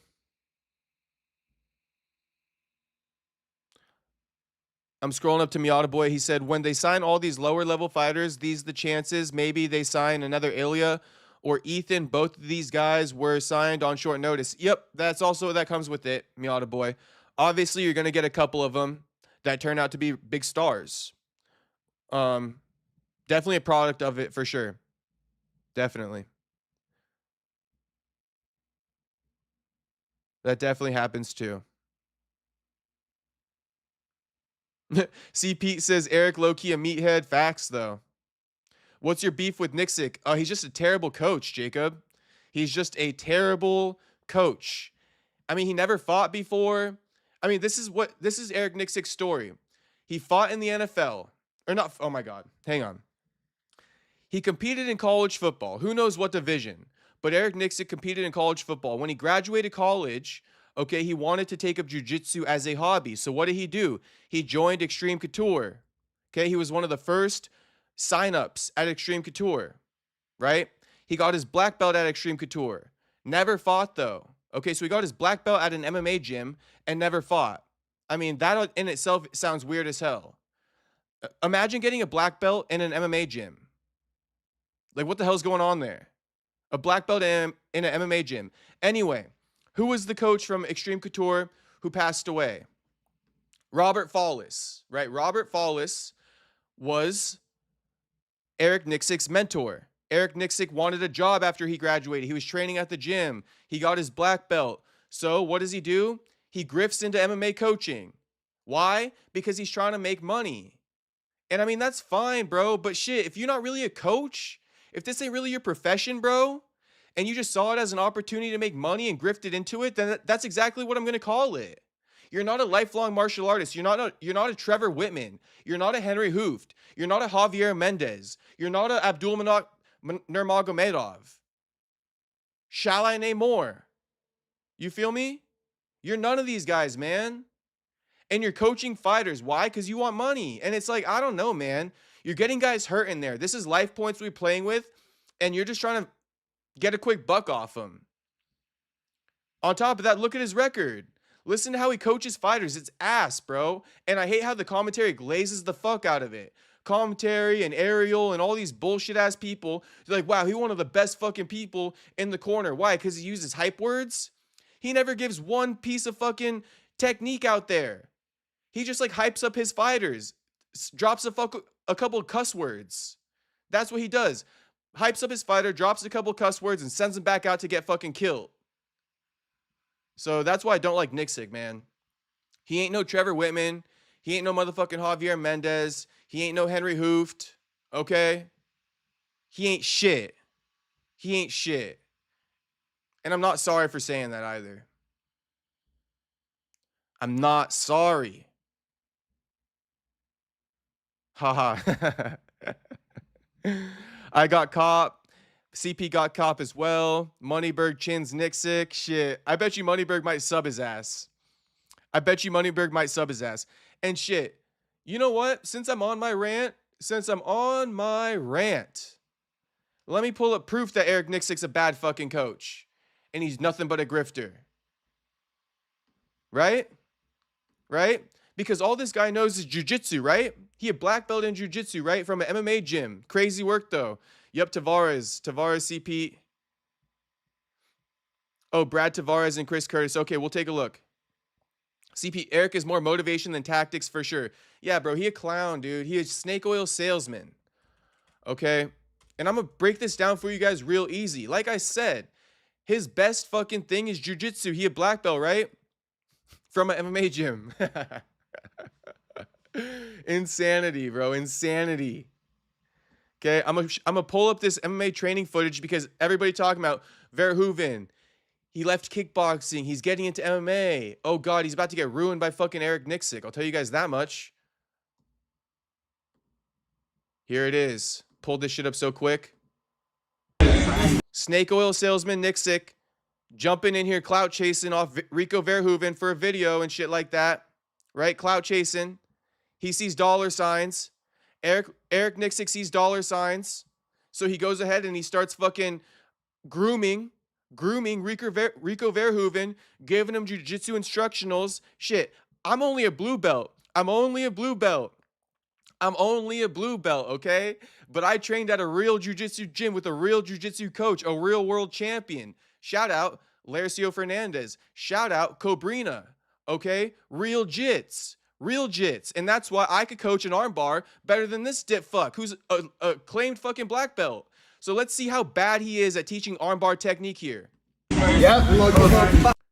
This is the armbar technique. Just swinging legs around. Not even hipping up. Not even hipping up in the armbar. Just a pendulum swing. Literally just a pendulum swing. Okay, not even letting him hip up here. Just showing him the pendulum swing. Now, I don't give a fuck, okay, if this is the beginning shit or not. This is not how you teach somebody, okay? You got to go foot on the hip, right? Foot on the hip, pendulum swing, get the arm bar, hip up. He not doing shit.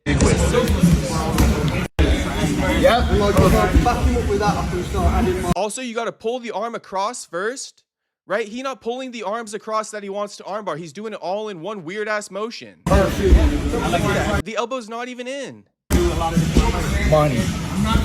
Where's pulling the arm across? Where's putting the foot on the hip? Where's the pendulum swing?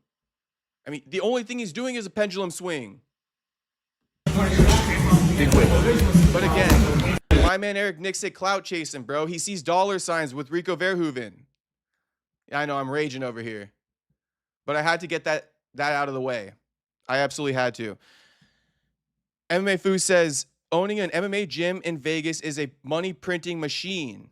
I mean, shit, yeah, kind of, because all the fighters just want to go there to train with other bodies, and that's what Extreme Couture is. They got bodies there, but they don't got world-class coaching. And look at Sean Strickland since he been there. Look at Sean Strickland since he been there, bro. He been regressing. Sean Strickland been regressing. Why? Because he been running his own damn camps. He don't got no one telling him what to do. Roy Val. Okay, Jacob Flores got Roy Val. Shout out to Andrew. Without Strickland or Francis, what has Eric done, TBH? Well, this is the other thing I want to get into since we're on this Eric Nicksick topic, okay? My last argument against Eric Nicksick. People want to call him a world champion coach, right? A world champion coach is crazy. A world champion coach is crazy. Aljamain Sterling is not a champion because of Eric Nicksick. He was made at, let me think of the name, Serra Longo. Aljo was made at Serra Longo, okay? Where was Sean Strickland made? Sean Strickland was made at Millennia MMA, okay, in California. That's where Sean Strickland was made, at Millennia, okay? Where else was he made? At Dan Henderson's gym. At Dan Henderson's gym in Temecula, right? That's where Sean Strickland was made.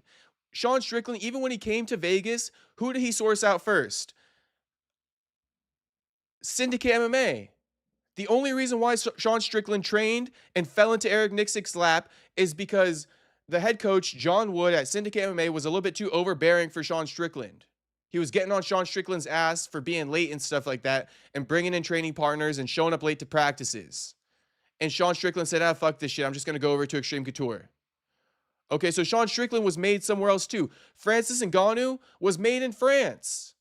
He was made with Francis, or what's his name, Fernand? You know what I'm talking about. MMA Factory in France with Fernand Lopez. He was made there. Eric Nicksick has never coached one world champion, never created one champion, and he never fucking will. But the craziest thing is his profile picture is him with a fucking UFC championship belt. My man is a fucking idiot. My man is a fucking idiot and a poser and a snake oil salesman and a groomer. And a groomer of up-and-coming fighters.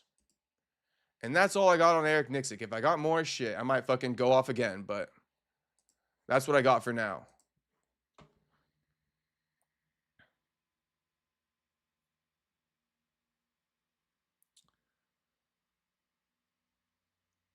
HT says, yes, without Strickland or Francis, what has Eric done? TBH, nothing, C. Pete. We got the easy answer for that one. Nothing. HT says, since you're going off on Eric Nicksick, what are your thoughts on Tim Welch? Seriously. Okay, well then, I can't wait to get into this Buckley topic too. But thoughts on Tim Welch? I mean, at least he fought, man. At least Tim Welch fought. He tried out for Tough. I think he fought in like Bellator or something like that. And that's all I can really say. At least Tim Welch really fought, and he trains like legit. Like he trained striking. He trained grappling. You know, I think he earned his black belt, right? Because he got to school and all that stuff. So, you know, he competed at ADCC, no-gi. I mean, at least he's trying. He's competing. He's learning these skills from other people. right? He's competing against world-class competition, putting himself out there, taking it all back to Sean O'Malley and teaching him through his mistakes, through his losses, through his failures. So I don't really have anything negative to say about Tim Welch. I know he's a bad MMA fighter and shit like that, but I like that 10 million times more than Eric Nicksick. And what did Tim Welch do? He created a world champion. He made a world champion in Sean O'Malley. You cannot say the same thing about Eric Nicksick. So honestly, credit to a guy like Tim Welch. Credit to him. I feel like, I'm not sure what you wanted me to say about him, HT, but I don't look at him as bad as an Eric Nicksick in any way, shape, or form. I know he gets a lot of shit because he be babying O'Malley, right? He be babying O'Malley in the corner. I know he gets a lot of shit, but he made O'Malley into a world champion. Even housed O'Malley, right? Housed O'Malley, took care of the guy, scouted him out of promotion in Montana when he was calling fights. So Tim Welch has always been involved in the MMA game. That's how he met Sean O'Malley in the first place, calling fights at an event that he was fighting at.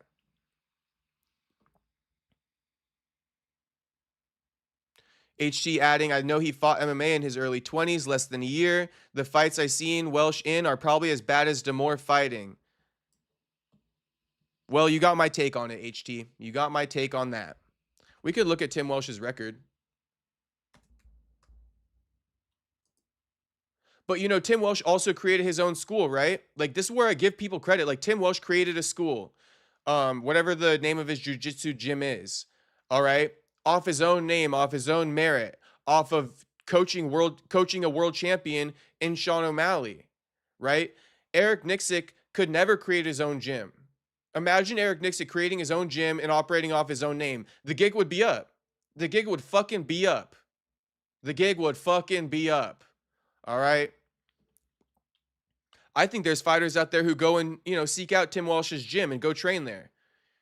The only reason people train at Extreme Couture is because it's a centralized gym in Las Vegas and they have all kinds of bodies in there. UFC bodies.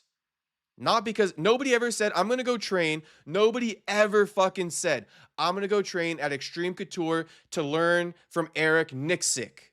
Nobody in history has ever said, I'm going to go to Extreme Couture to learn from Eric Nicksick. Okay? Insanity. But people do that with Henry Hooft all the time. People do that with Trevor Whitman all the time. People do that with Javier Mendez all the time. All the fucking time. Know the difference. Eric Nicksick ain't shit. I'm going to say it again. Eric Nicksick, trainer of the year, is crazy, homie. America First. I can't set him off real good. I can set him off real good. Watch this. I got Shavkat over Black Boy. America First. You baited me into that one, and I'm not falling for it. I can't even believe I fucking read that. God damn you, America First. Anyway, you know who I'm rocking with. Joaquin Buckley all day, every day. All day, every day. And we got a pistachio donut on that, America First. Whenever that happens. Whenever it gets booked. MMA Fu says, Ray Sefo and Sean Strickly hold the pro practices. Every time I've gone, Ray is there. And shout out to Ray Sefo. Okay? No hate on a guy like Ray. Another former fighter. Okay? Nothing against Ray Sefo at all. To MMA Fu's point, I would like to see Ray Sefo in Sean Strickland's corner. In every single fighter's corner that has Eric Nicksick in it, I would like to see Eric Nicksick replaced with Ray Sefo. You feel me? You feel me. You boys feel me. Nicksick turns fighters into sparring bodies. Shit coach, bro. Shit coach. And he over here got a podcast with like the Celtics head coach and shit like that. Some weird ass goofy shit.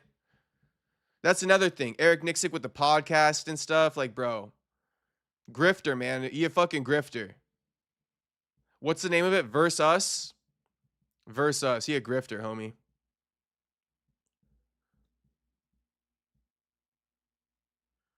Miata Boy goes, to be fair, there isn't a lot of good MMA gyms. They all kind of got their own place. Killcliff is good for kickboxing and BJJ, aka good for wrestling and kickboxing.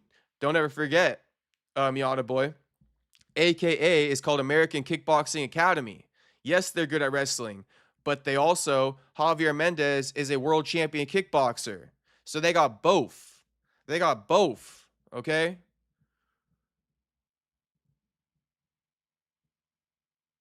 And also, you know, Killcliff got a good wrestling coach over there. Greg something. I'm forgetting his name, but you guys know the wrestling coach over there at Killcliff. He like a former D1 or D2 wrestler. And then MMA Food goes, Waldo Cortez coach Javier Torres fought last week and I think is fighting this weekend too. That shit dope. That shit is dope. I really just like to see fighters coaching fighters. Trevor Whitman, a former fighter, right? I don't know if he was a boxer. I don't think he did MMA, but whatever the case. How about TJ Dillashaw with Dwayne Ludwig back in the day, right? Team Alpha Male. You know, they had a pretty good thing going for a while until it became just straight fighters coaching fighters. But for one point in time, and I'm talking active fighters coaching active fighters, Team Alpha Male eventually got to that point where like TJ says he was the fucking head coach at Team Alpha Male when he was world champion. You can't be having that. But, you know, I like to see fighters coaching other fighters, like retired fighters and shit like that. You know, Dan Hendo's gym, former fighter. We know. I'm not going to keep making the point. You boys get it. Nicksick on the same bracket as Moneyberg. That's facts. But what's crazy is nobody says it but me. I never heard anybody call out Nicksick as much as me ever. Not even slightly call him out. But based off the chat, you boys know it in secret. You boys know it too. Those same thoughts go through your head when he's fucking screaming and yelling in the corner, giving no constructive criticism at all, providing no technique at all, right? Because think about it like this too. I'm just on one about Eric Nicksick. I'm fucking on his bumper right now. On his fucking bumper. Okay? Think about it like this. Michael Johnson, right? When he beat, I'm going to say the wrong name probably, but you guys know what I'm saying, right? What is it? Zellhuber? Not Ignacio, right? Zellhuber? When Michael Johnson, let me just look it up so we can be clear here. Or else it's going to get confusing. You boys are going to love this point, all right? You're going to fucking love it. Nail in the coffin right here. What the fuck? Why isn't Michael Johnson? What?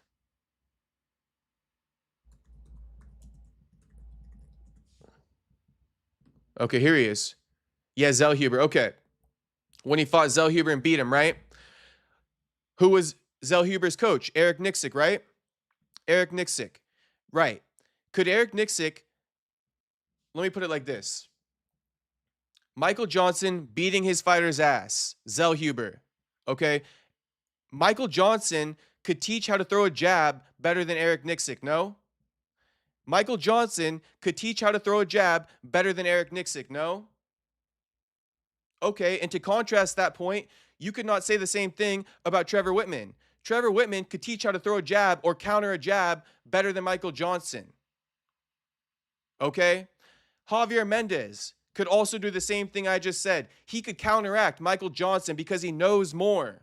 He's coached more. He's coached on a higher level. He's actually created world champions. He's fought before. He's trained before. Okay? Eric Nicksick can't even outcoach his opponents. So how are you going to give any criticism? How are you going to teach Zellhuber how to beat Michael Johnson when Michael Johnson knows more than you do?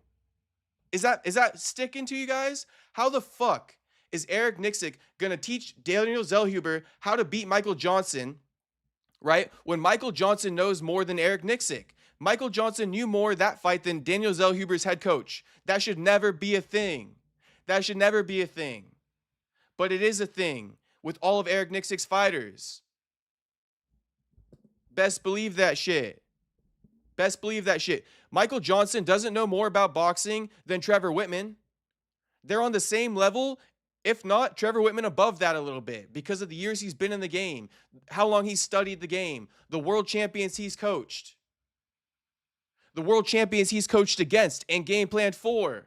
Literally, though, Eric Nicksick doesn't know how to do that shit. Eric Nicksick be on ChatGPT looking up how to fucking game plan for his opponents because like I said, everybody who Eric Nicksick coaches against, that fighter knows more than him. That fighter knows more than him.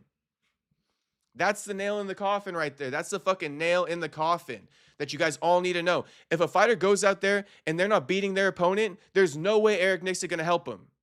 There's no way. All the fighters know more than Eric Nicksick. Yet they choose to have him in their corner. Why? That shit's beyond me. I guess they're kind of dumb. But I'll tell you what right now, Sean Strickland knows that shit.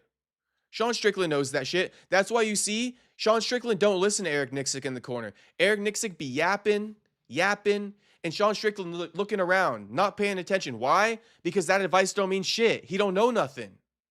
How Eric Nicksick going to tell Sean Strickland how to counteract a jab better than Sean Strickland? He's not. Sean Strickland knows more than Eric Nicksick, and Eric Nicksick shouldn't even be in the corner. Now, Ray Sefo, if he was in Strickland's corner, he could actually give him some good advice, couldn't he? Okay, then. Henry Cejudo, another one, Miata boy. I think Henry would be a good coach. He's got a good fight IQ. Just look at his old fights. I mean, bro, couldn't agree more. I would never disagree with a statement like that. And Henry wants to do it. You can tell Chris Curtis listen to Nicksick's advice, bro. I mean, shit, you guys dropped in a couple of people. You guys said Chris Curtis, and who else fights for Nicksick? Brad Tavares. Honestly, I think Brad Tavares did decent this year. But again, it's no thanks to fucking Eric Nicksick. Why the fuck did I just type his damn name in?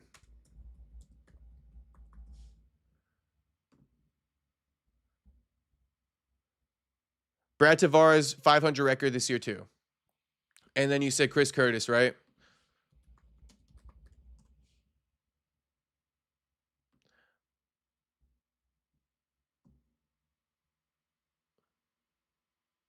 .500 record again this year. But again, these guys learned all their skills without Nicksick. You know, these vets, they learned all their skills without Nicksick. Zellhuber is one of the better points. You know, Dan Ige, who's been with Eric Nicksick forever. What's Dan Ige's record this year? Did I already look that up? Yeah, Dan Ige 500 as well. But look at Dan Ige's last, you know, look at this. Look at this, bro. Win one, lose one. Win one, lose one. Win one, lose one. You don't got a good coach, homie. Hate to tell you that. Hate to break it to you. Puna been doing good too. Puna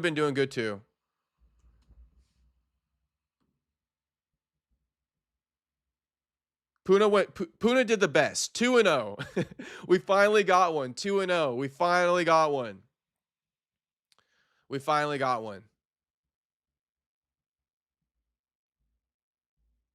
So, there we go. That's the Nicksick fucking topic. That's the Nicksick roast. Hopefully, you boys enjoyed it. Curtis, Tavares, Kopp, Zellhuber, Ige, Stamen, Erosa. Oh, shit. That's going to be a couple L's. Cody Stamen. He got cut. Cody Stamen should know better. Chris trains out of Thailand and Bangtao. Well, shit, he was with Eric Nicksick for a hot minute. I don't know about it anymore. Oh, shit, he won. Oh, no. So, no 2025 fights for homie. But look, he ended the UFC stint 0-3. And I guess Nicksick to blame for that one. Eric Nicksick is the MMA version of Tony Robbins, just another motivational speaker. 100,000% America first. Where are we going here? I want to look up. Oh, Erosa. Juicy J. You know, I like Juicy J. Wish he had a better head coach, though. Juicy J 1-1. So the fighter record is essentially 500, bro. It's essentially 500. I think there might be one or two losses, then wins. Thanks to fucking Puna.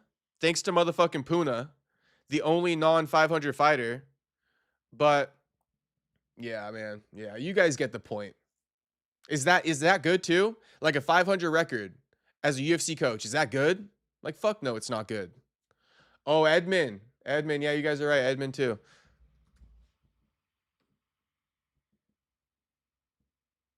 Edmund 3-0. Damn, Edmund. Edmund fucking cleaning house for the gym. But even so, Even so, I think I did look up deletes. He 1-1, Larry. He 1-1. But I ain't giving Eric Nicksick credit for this shit. Iman was made. Oh, this is even crazier to say. Not Iman. What's his name again? Edmund.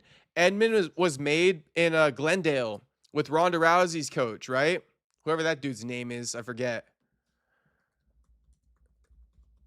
It's like coming to my mind as I'm typing it.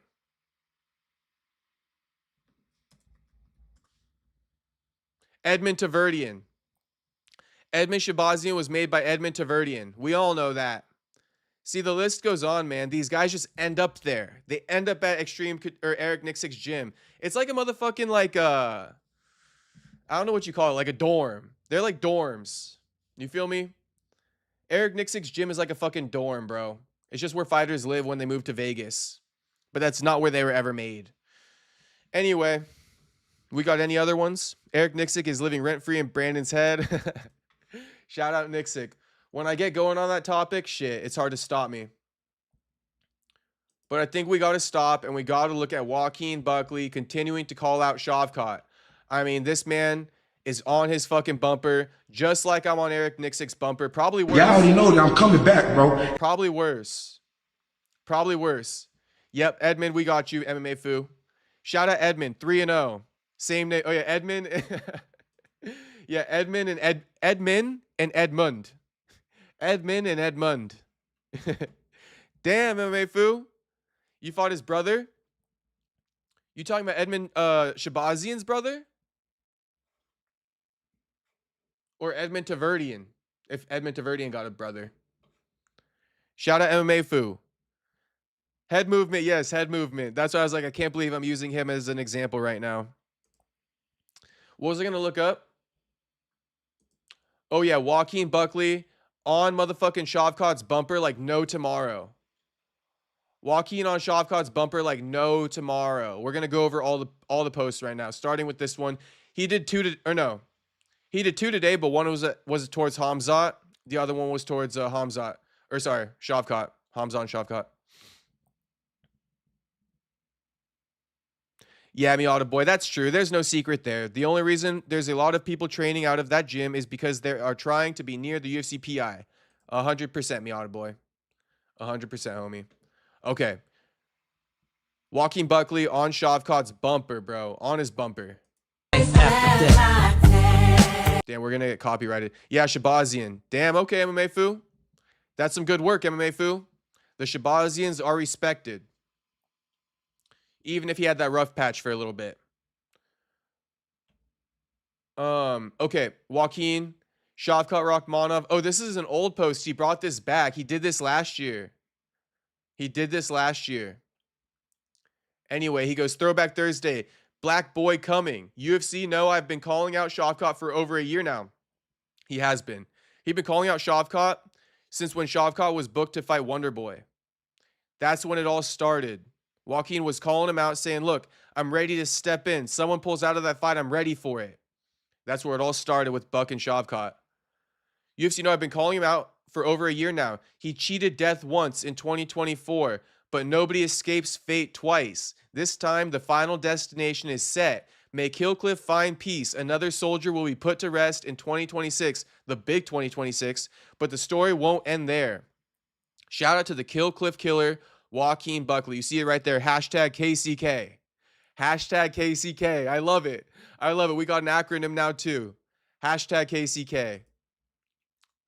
We got the KCK coming on tomorrow.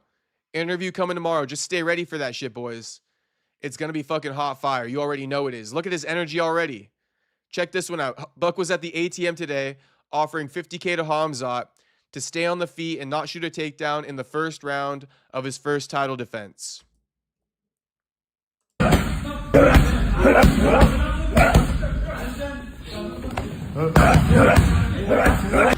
Man, all that striking you doing right there, man, just to shoot in the first 5 seconds of the fight is crazy work. So look, Hamzat, this is what I'm going to do for you. If you're able to stay on your feet for one round, just on your feet, and not use your wrestling, I'll give you $50,000. Oh, you heard me right, $50,000. And in your country, rubles, what's that, about $3 million? So you know that's good money for y'all. And guess what? Nasruddin, if you're able to match that, that means that's $100,000. So Hamzat, take that money or still show that you a punk by using that wrestling, man, in the first 5 seconds. Matter of fact, I'm at the ATM right now, man. Let me go ahead and pull out some money. Matter of fact, I gotta get another fight. But when I get one, I'm gonna I gotta get another fight, but when I get one, yeah. Shout out to Buck for that. That was fucking hilarious. And this is why Joaquin Buckley, one of the biggest stars in the UFC. He one of the only ones with a personality. So everybody stop hating. Whoever be hating on Buck for his personality, shit. Come on now. This better than a Sean Brady, Mr. Do Nothing for No One.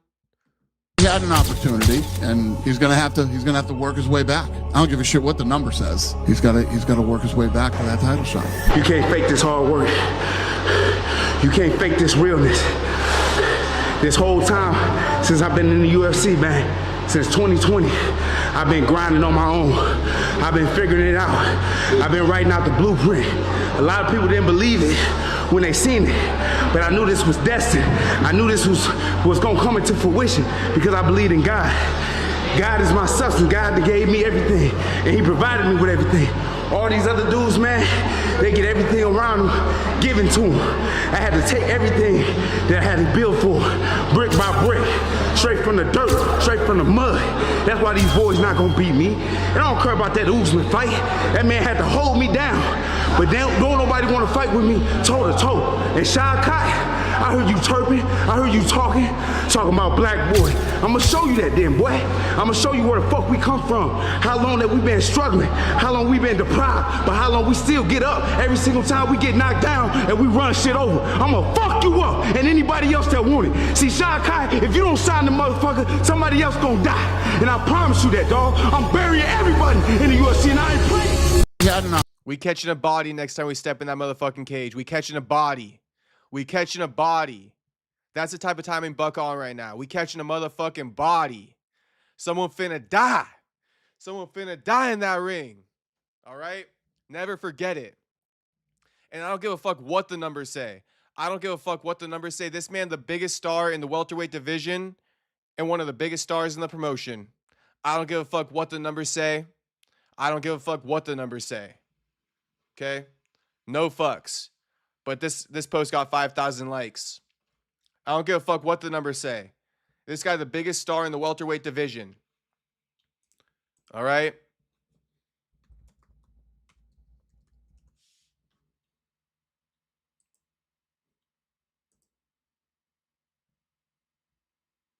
And he definitely one of the biggest American fighters on the roster. I'm hyped. Shout out MMA Foo. I'm hyped too, homie.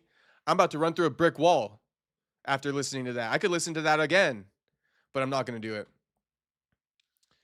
Shout out to Buck, man. Look at this shit. Who a bigger star than Buck? JDM? Mr. Talk Like He Texts? Mr. Talk Like He Texts. Shit, JDM can only spit out 5 words per question. Ian Gary? Yeah, Ian Gary is star. Ian Gary and Buck are the true stars of the division. Shavkat, his fans just spam the comments, bro. Okay? His fans just spam the comments. But Shavkat, he don't got that star personality. You feel me? That's what I'm talking about. Ian Gary got a star personality. JDM, he fucking talks like he texts. Which is kind of fine, but like shit. It's not at the same time. Because he don't got no personality to him. Michael Morales, again, his country supports him. But really, what Michael Morales got? The Diddy jokes? The Diddy jokes? Come on now. Come on now, boys. Joaquin Buckley, the biggest star at welterweight. At number 10 ranked. And guess what? Guess what? You know how Sean Brady? This is how I know Joaquin the biggest star at welterweight. You know how Sean Brady, he finished Leon Edwards in the first round, still had to fight number 8? Mr. Number 1 contender still had to fight number 8 in Michael Morales? Listen, if Joaquin Buckley would have beat Kamaru Usman, shit, he would have got that title shot. He would have been the number 1 contender. Why? Because he the biggest motherfucking star. He the biggest motherfucking star. And I already calculated it before and shit like that. Like when Joaquin and Colby did their face-off last year in December, and Ian Gary fought Shavkat the week after that, Joaquin Buckley and Colby Covington's face-off did more numbers. Did more numbers. I can't go back and find it, but I made a post about it. Shit. I can't scroll back a whole year. I can't scroll back a whole year. That's gonna be too much. That's gonna be like 1,000 posts I gotta scroll through.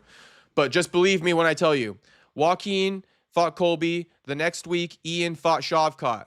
Guess whose face-off had more numbers? You already know the biggest star in the division, Joaquin Buckley. You already know. You already know. What up, Jew? What's poppin', Jew? America first, hashtag KFC. No clue, homie, but I could go for some KFC right now. I could go for some KFC.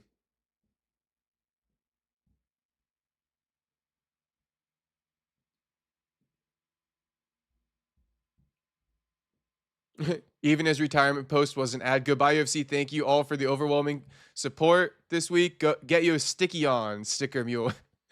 Get that money, Henry. Get that money, homie. You're retired now. Get the bread.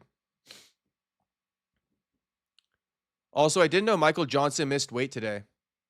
Damn, what the hell, Protez? Cosplaying or what, homie?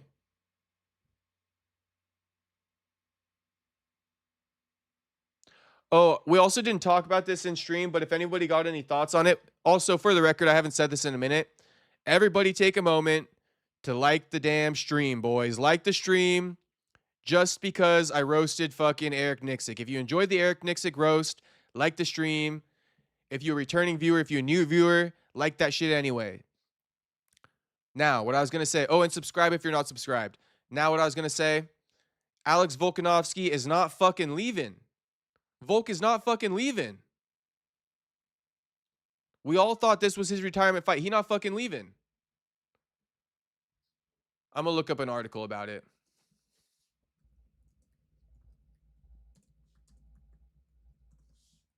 I'm making a mistake not searching Google, but it is what it is. Let's go middle easy. 2 days ago, this article came out. Alex Volkanovski confirms he's not retiring, shares plans for UFC 325 and 2026 ambitions. We got big 2026 ambitions. Volk said, Alex Volkanovski has been the subject of speculation about retirement, especially with his upcoming fight in Sydney. The champion made it clear he has no intention of stepping away from MMA anytime soon. Here's the quote. I'm seeing that everywhere as well. I don't know where that comes from. No, it hasn't been planned to be my last fight, so you don't really need to worry about that. I think you're going to just take it as it goes from here. Oh my God. I think you're going to just take it as it goes from here on, but there's definitely no plans of that. God, that was fucking insufferable to read. My plan is going out there, and as I told you, not taking too much damage. Going out there and really setting a statement. Be really impressive in there, and maybe get a quick turnaround. And then we'll see what happens from there. I think you've got a couple of other guys as well, like Movsar Evloev, Leron Murphy, undefeated, and all that. So, for the legacy, they look like they might be pretty good as well. So, we'll see what happens. This one, do this in Sydney, put on a show, we'll see what happens, but definitely no plans for that. Bro, this is like hard to read. I can't even explain it, but this big text is like hard to read. It's all about entertainment, and you've got to take those opportunities. One thing about Lopez, he's the type of guy who will fight anyone, anywhere, anytime. He will bring the entertainment every time he steps in there. He doesn't say no to anyone, and he's very active. And sometimes when you're going out there and taking every opportunity that you can, you will be rewarded. Yes, rankings are big, but so is being active, and you will be rewarded if you are that guy. Okay. So yeah, Volk's not leaving. He's going to defend the belt one more time if he gets past Diego Lopez, but that's a big if. That's a big if. Because I just got a sneaky suspicion, bro. Lopez can... he can get it done. I'm not going to say he's going to get it done, but shit, he can pull off a big upset. I know nothing about the first fight really indicated that either. It's just like a gut feeling, to be honest with you guys. It's just a gut feeling. But Diego was getting his ass beat by fucking Gene Silva till Gene crashed out and gave him the win. So, you know, I would like to see Volk win that. I would like to see Volk defend against Lopez or Murphy. Not Lopez, Movsar. And shit, Movsar and Murphy can fight for that number one contender to solidify who it will be. They should get booked for Sydney. They should get booked for Sydney. Or at the latest, UFC London. in like March. But that shit should be getting booked ASAP. Movsar versus Lerone. They both pretty much verbally agreed on X. America First, Buck versus Cannonier for top. Oh my goodness. America First going to get me in trouble with his fucking chats. Winner faces Shavkat. Cannonier is a middleweight, homie. Cannonier is a middleweight, America First. We can't run that. But honestly, I think Buck might get Shavkat because Michael Morales says he's fighting JDM. Should I pull it up? Michael Morales says he's fighting JDM.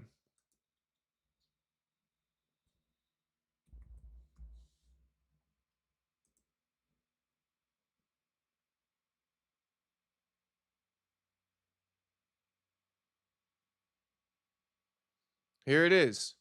Michael Morales has revealed he could be fighting Jack Della Maddalena in June for UFC White House. My opponent could be JDM. It could be him, and we're waiting for that. They just told me a fight could happen possibly on June 14th or around June. So if Michael Morales is fighting JDM, you know, before that, I was calling for the true number one contender fight, Morales and Shavkat. Morales, the new number one contender. Shavkat, the expired number one contender. I was thinking that was good money. But now that Morales is rumored to be fighting JDM, that opens the door for Buck to actually fight Shavkat. It makes it that much more realistic. With Gilbert Burns calling out Mike Malott, that could happen. Shit, because Gilbert Burns gets fucking taken care of. Gilbert Burns got fucking Daddy Dana privilege. No hate on Gilbert, but like, people be getting big opportunities off beating Gilbert Burns for some odd reason. I just feel like they're going to give Gilbert that gut feeling. Anyway, I think Buck probably going to end up fighting Shavkat, or if he doesn't get Shavkat with Burns calling out Malott, he probably going to end up fighting Bonfim. So Buck versus Shavkat or Buck versus Bonfim. And Buck might have to avenge Wonder Boy's loss to Bonfim, or he most definitely will have to. Since Randy Brown didn't, Buck going to have to. Buck going to have to avenge Wonder Boy's loss to Bonfim for the streets. No better than Buck. No better than Buck to do it. Oh, I didn't read Franklin's chat. Franklin said, haha, I've been liking Buckley, and Usman loss gonna make him better. He had to hold me down. Wow, okay. Franklin was like on Buckley's side, and then Buckley said something he didn't like. Miata Boy, who missed weight for this weekend? Looks like everyone made weight. I heard that Bobby Green missed weight. Is that true? I did hear Bobby Green missed weight. Like I saw some type of post. But maybe he made it on the second attempt.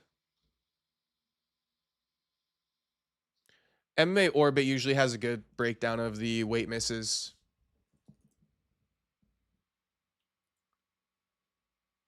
Let's just make sure. I don't want to slander the good King Green's name. I do not want to slander the good King Green's name. King Green's good name.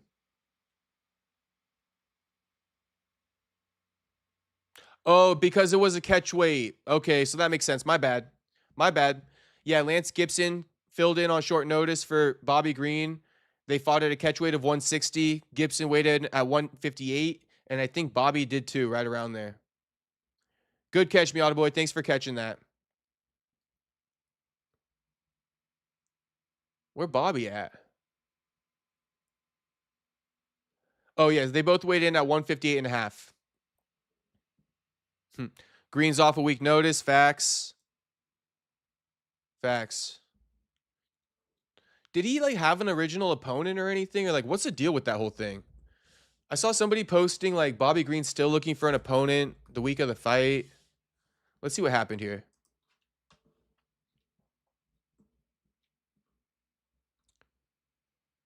Oh. So they just kind of like threw Bobby on this card, did they not? What's going on? Franklin says, LOL, no, it just sounded sarcastic. I like his crap talk, and the 50K thing is hilarious. I got you, Franklin. I got you, homie. Shout out to Franklin. HT deleted a chat, which is I'm just gonna be thinking about that all night now. What did the man say? Drew saying Green's off a week notice. Yeah, I mean, what about Gibson? Was Gibson scheduled or something, or what's the deal here? Nah. Anyone got the context of this whole thing? Green stepped in. Okay. Interesting. Because Gibson didn't have a previous opponent either. It was yeah, Bobby Green's fight was added recently. I saw a post, like I said, there was this post earlier this week where it was like Bobby Green and then the opponent was TBA and they're like Bobby Green's still looking for an opponent for this week. Turns out he was never originally booked against anyone. Turns out Lance Gibson was never originally booked against anyone. Very interesting. Very interesting. I guess we'll find out more when the fight plays out and there's like a post-fight press conference. I wonder what the story is, man. I'm curious about that. Card filler. I guess the last thing I can look at is like, is there a card or a fight that fell out? No. Oh. Yasmin versus Jillian, but then Jillian got a replacement, right? Yeah, Jillian's facing Amanda Lemos. And then Brito versus Bogdasarian. Oh, that might be why. I don't know how long ago this fight got canceled. But that could be the reason. They never replaced either fighter. Brito is not fighting. I don't think Bogdas. Oh, he is. No, yeah. They just straight added this one. They didn't like lose any fight. They just needed to add one more. Mfu, isn't Bobby out of Millennia too? Potentially, Mfu. Potentially. I think he trains more LA side. Honestly, Bobby's gym is a mystery, but it does say fighting out of Inland Empire. It does say fighting out of Inland Empire. You know, shout out Lorenz Larkin, shout out Sean Strickland. And maybe Bobby Green too.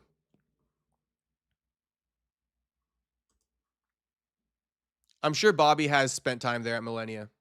If you're a Cali fighter, like a SoCal fighter, I mean, if you never trained at Millennia and you've been around the game as long as Bobby Green, he got to have. He got to have. It's too, like, local not to. But I don't know. I think Bobby Green, like, lives in, like, Buena Park area now. Like, Garden Grove area. Nowadays, at least. At least last time I checked. Like, when I saw Paulo Costa pull up on him at the gym, that was in, like, Garden Grove area. But yeah, shout out Bobby. The GOAT got married. The GOAT got married. Dee Devlin secured the bag. Art Jimerson, look this guy up on UFC website real quick. You're talking about the boxer. The guy who fought with the one boxing glove. At least he fucking came over to the UFC. Unlike the rest of the boxers out there.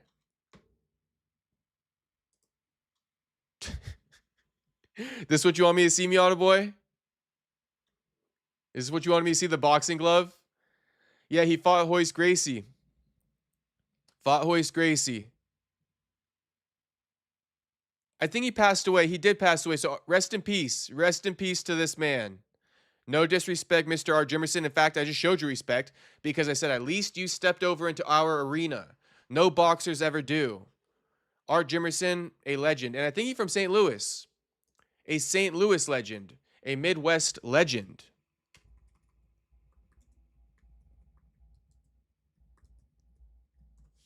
Or maybe he's just from the Midwest. Midwest known for producing good fighters. Oh, yeah, fighting out of St. Louis, Missouri. You see it right there? He from St. Louis. STL, shout out to Buck's hometown. Hometown, baby, let's go. Dee deserves it, to be honest. She stayed with Conor through everything. Not facts, Mark, facts.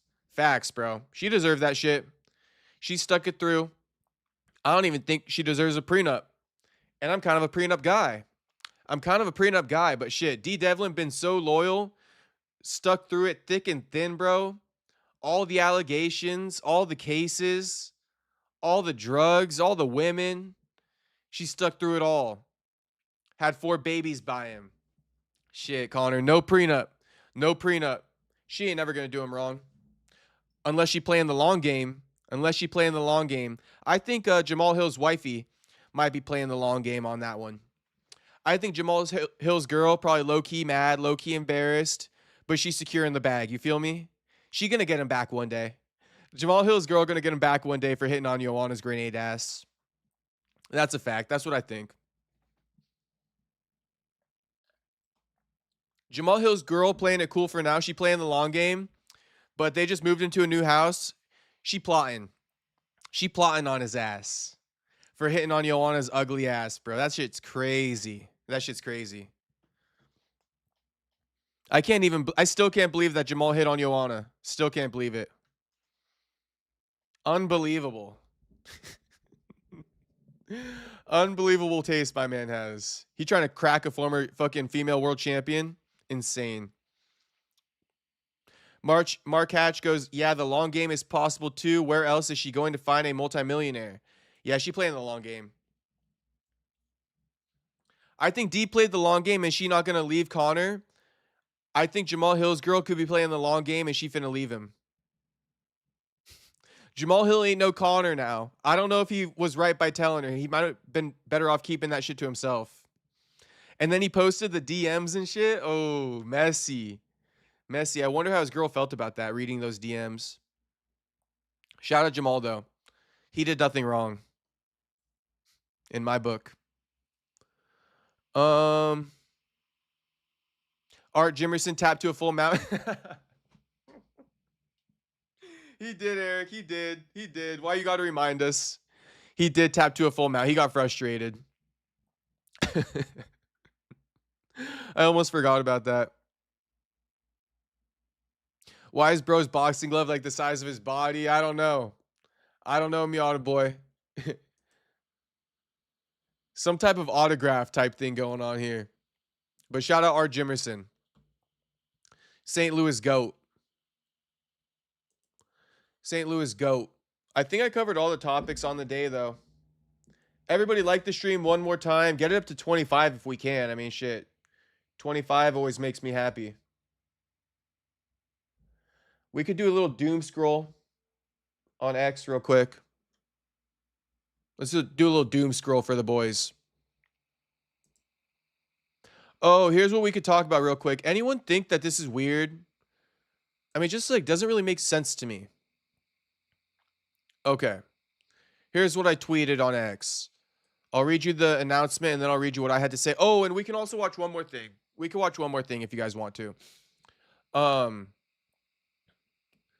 Okay, so Ring Magazine announces, sources have advised the Ring that a highly anticipated showdown between former heavyweight champions Tyson Fury and Anthony Joshua will headline a Riyadh season mega event in 2026. Before that collision happens, the Ring has also learned that Fury and Joshua are slated to see action in separate fights as part of next year's Riyadh season.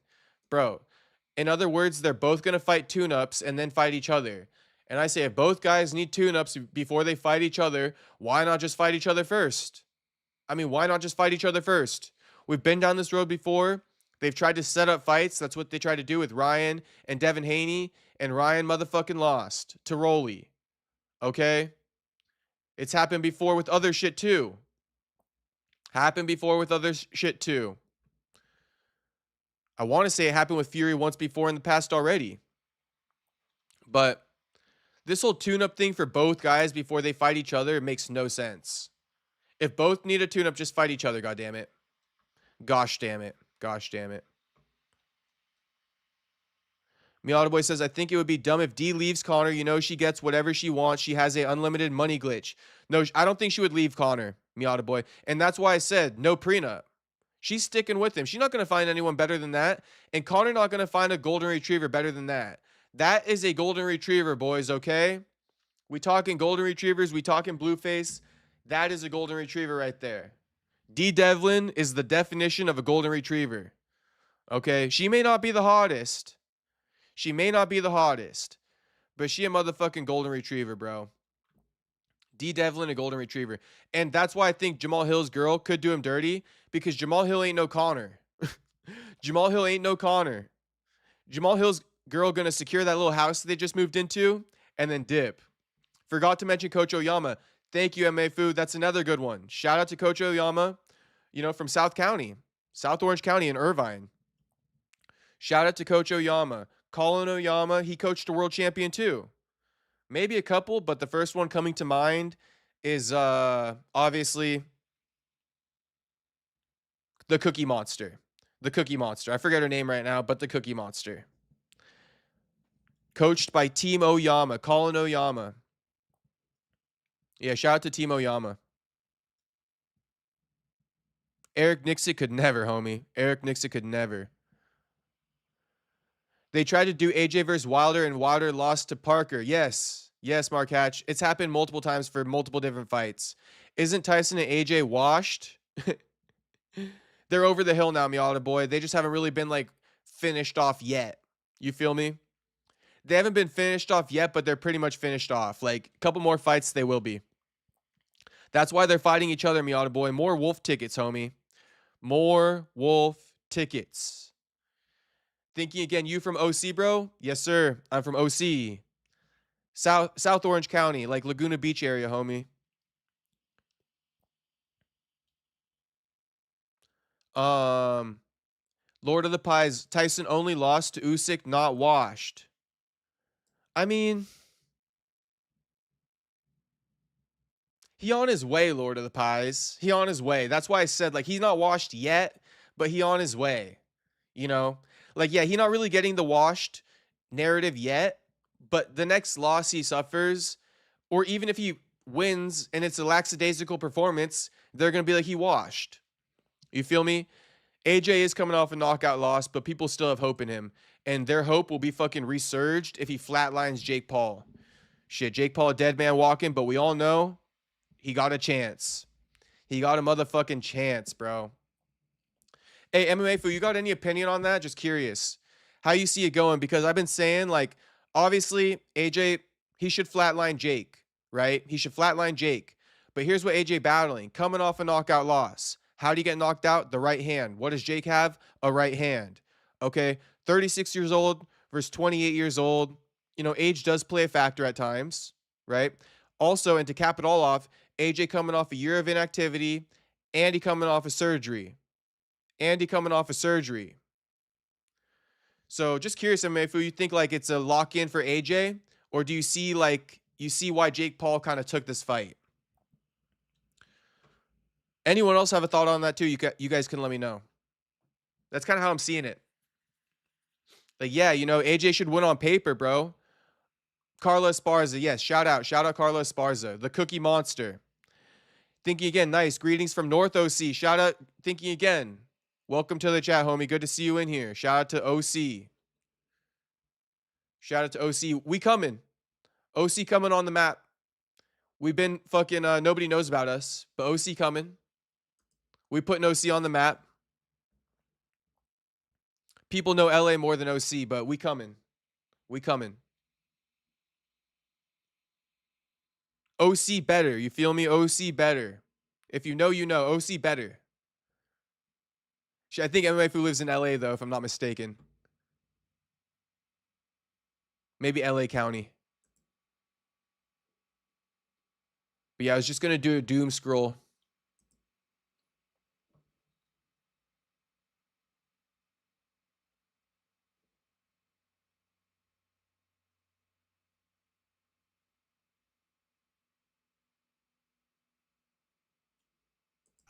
I feel like I don't want to waste time for like I don't warm up, I don't stretch much, you know. I just start straight training. I don't know, like I'm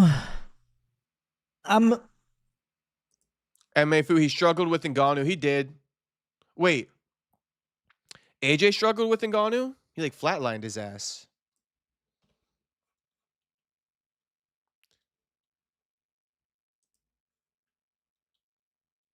Merab disagrees with this whole warm-up thing, though. This whole warm-up narrative that he didn't get a warm-up in the back. Merab not a warm-up guy, stretch guy anyway. So shout out to Mohi for the receipt here. Mohi giving a nice receipt. Merab don't even need a warm-up. And on top of that, Peter Yan walked out first. So, I mean, what are we talking about? Peter Yan got less of a warm-up, and he won. It doesn't matter, DC and Chael. But you boys are making TV. It's fine. But I can't even believe you said that shit. MFU, I think AJ sparks him. Okay, I got you. I mean, I'm going to keep saying it. Jake Paul, a dead man walking. But what I've also been saying is, shit, I'm not going to be surprised if Jake wins. And, shit, I'm not even going to really respect him, bro. Because I feel like, you know, the age and everything I named, I'm going to have a hard time respecting it if Jake wins.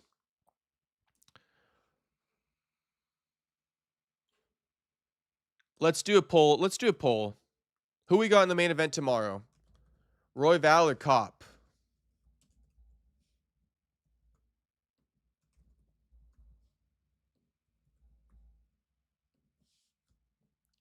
Let me know what you guys think. We'll be getting out of here soon. And I will be streaming the fights tomorrow. There's a chance I could be live streaming with Buckley for the fights. You boys are in for a treat if that happens. But if not, like I said, I'll be filming the interview tomorrow as well with Buckley. We're going to talk about the call-outs, all of the fights that took place, you know, Sean Brady and shit like that. We got so much good stuff coming in that interview. We got too much good stuff coming in that interview. So look out tomorrow. Look out tomorrow. I'll preface you guys in the Discord. I'll preface you guys. I'll let you know. I'll drop something in there if Buck's coming on. 100,000%. HT says they are only considered washed up professional boxing in the heavyweight division, but against fighters that are not heavyweight professional boxers, they will still beat the fuck out of them easily. Example, Jake Paul. HT, I knew that's where you were going to end up on. And I agree with you. I agree with you. But I can't get it out of my head, man. I can't get it out of my motherfucking head that Jake Paul might just fucking do it, and that pisses me off. But Jake Paul also going into the fight with a broken nose, so we'll see. Okay, MMA Fu in San Fernando Valley by Universal Studios, Warner Bros. I got you. I got you, homie. Shout out to everybody in Cali, in SoCal. Everybody in SoCal. Mark Hatch, I think Jake will be running all night. He can't be dumb enough to trade with AJ. I hope he is dumb enough to trade with AJ. I really hope he is. I really hope he is, bro. You know, people were picking apart Jake's video of him boxing, and they were saying he has no head movement. And I mean, they kind of right. They kind of right, low key. I saw somebody quote tweeted, oh, Fury struggled with Ngannou. Yeah, Fury did struggle with Ngannou. He got dropped too. And yeah, so Fury low-key kind of washed if that happened in the first place.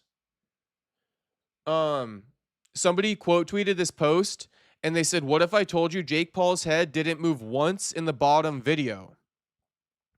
I think Jake moves his head one time when he goes left hook to the head, left hook to the body.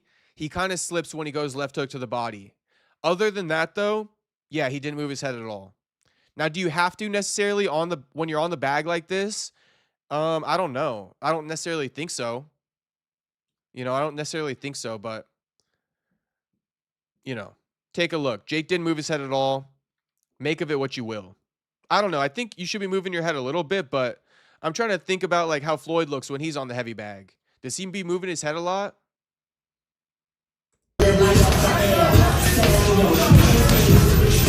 That was the one head movement he did where he did left hook to the head, left hook to the body. Other than that, there's no head movement.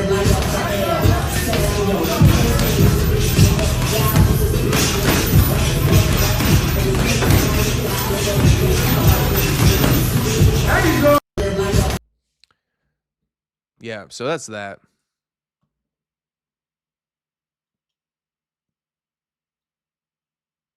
Carla Sparzi equals Cookie Monster. She does.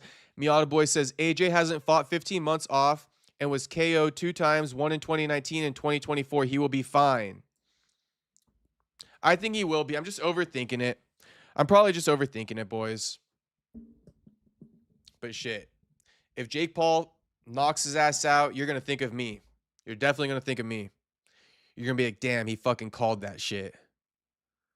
Not that I'm calling it, but I just think Jake picked a somewhat favorable matchup, like the scariest guy that he could actually kind of beat, you know?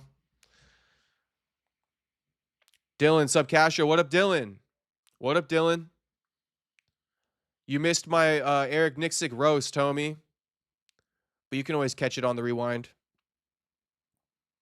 Fury didn't take Ngannou seriously. I mean, I'm sure he didn't, but that's his own fault.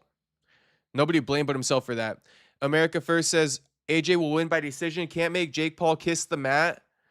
I'm sure it's in the MVP contract. That's the other thing people are talking about, bro. That's the other thing people are talking about. Basically, everybody's under the impression, too, that if AJ doesn't flatline Jake And even if AJ wins by decision, they think it was fixed.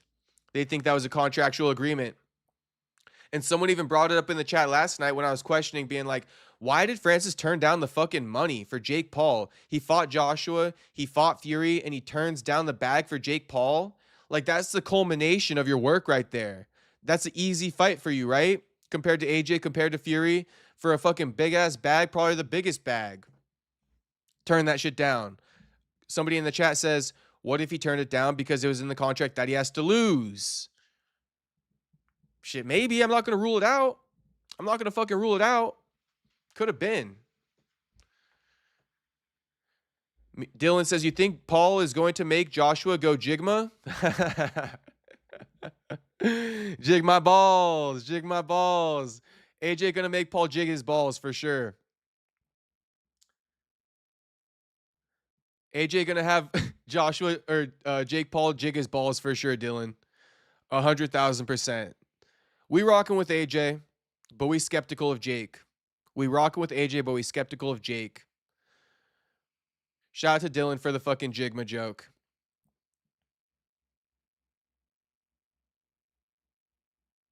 I just wonder if Jake's going to have room 40 going into the fight.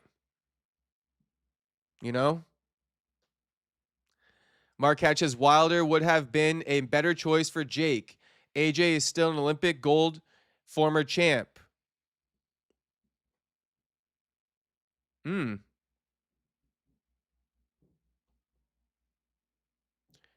Yeah, but, you know, Mark, to give you one counterpoint, bro, Wilder, I know he loses, and I know, you know, he hasn't looked the best at times, but Wilder is actually a true warrior through and through. Like, you really got to put that dude out, Wilder. Like, he doesn't know how to quit. He doesn't know how to give up. AJ, he kind of crashes out sometimes in his losses. He kind of gets, like, out of sorts in his losses.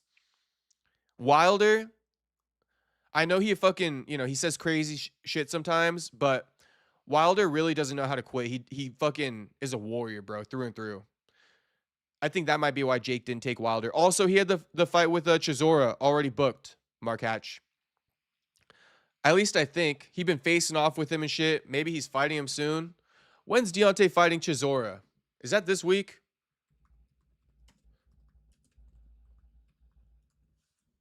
Yeah, I know Wilder, a fucking wild man, but shit, the one thing he got that you cannot deny is his fucking heart, bro.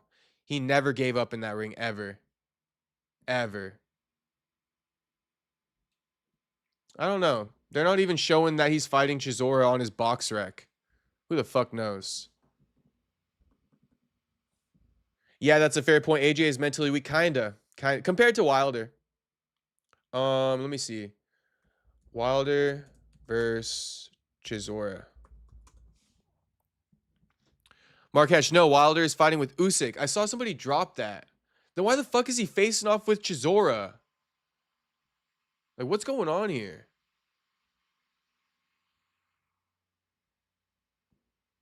Let me just ask, who is Deontay Wilder fighting next?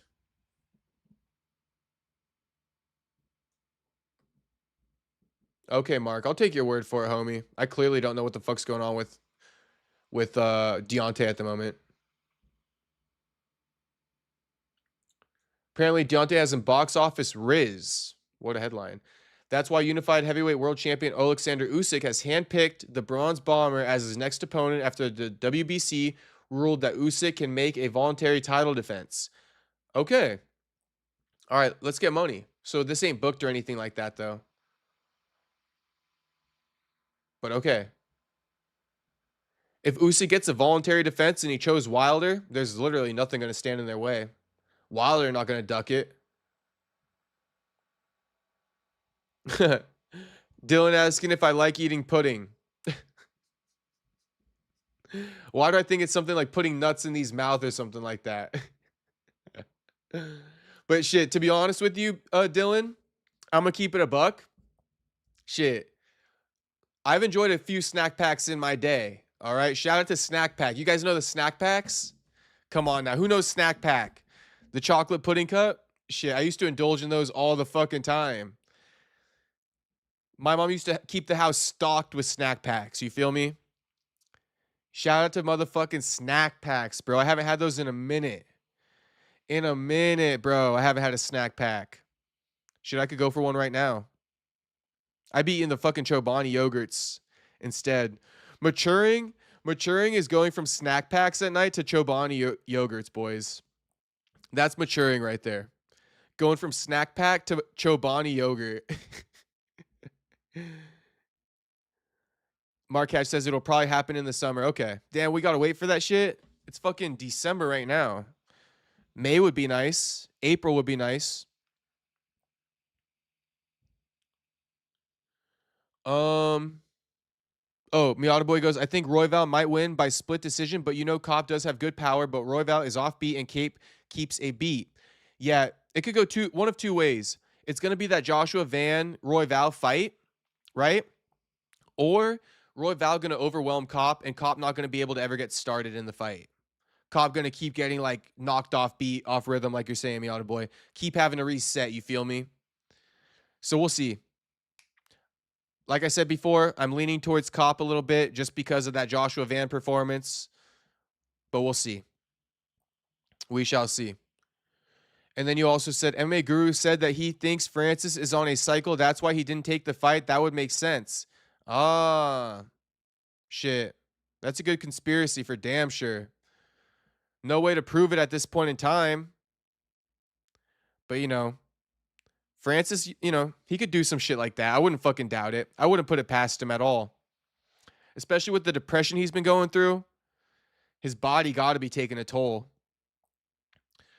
Not even, I don't mean to do this right now, but I'm just saying, like, you know, with his son and, like, that girl dying, you know, I bet that did take a toll on his body. Maybe he got on a cycle. Shit. Who knows, though? Who knows? MMA Guru got a good conspiracy theory there, though. The world will never fucking know that one. Who even knows about that whole drug testing thing in PFL anyway? Like, who knows what kind of drug testing they conduct?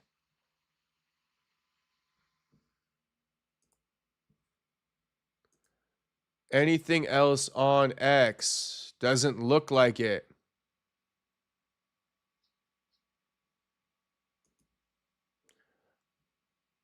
Oh, Dylan says, I feel like Royval catches Cop and stunts him, making Cop panic shoot, and Royval uses his jits to finish off Cop. Shit, that's quite a prediction, Dylan. Let's look out for that. Let's definitely look out for that. So, Royval, you're thinking going to drop Cop, then finish it with a sub. I like it. Miata Boy says, I tell you, though, there is one way Royval can win. Tell me, by raw dogging his ass or what? No Diddy, no Diddy. No Diddy. But tell me. Gassiev knocked out Pulev in the 6th round.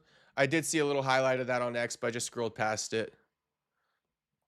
Shout out to Gassiev. To be honest, I'm not too familiar with his work. But let me look him up on BoxRec and get familiar.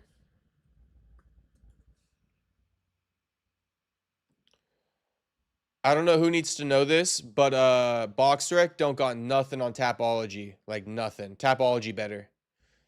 But this is what you got to use for boxing.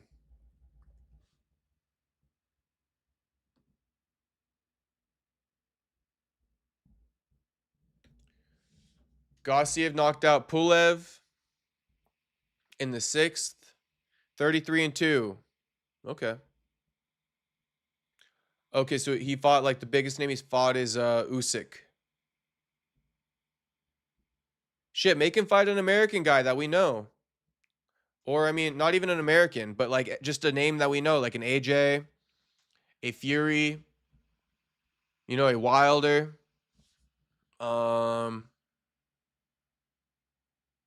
Dubois. You know, let this guy fight a big name brand now. Since he got past Pulev. Gassiev fought Usyk in the cruiserweights. I got you, Mark. I had a bet on 1 to 3 rounds with Gassiev. Damn. That's all right, homie. Usyk went to Moscow and beat Gassiev. I got you. Who you think Gassiev should fight then? Mark, you got an idea of who Gassiev should fight next, or is there like a mandatory or something like that he got to fight? Did homie move up to heavyweight, or what division is this in? That's why I told you, Tapology better. We don't even know like what's the weight.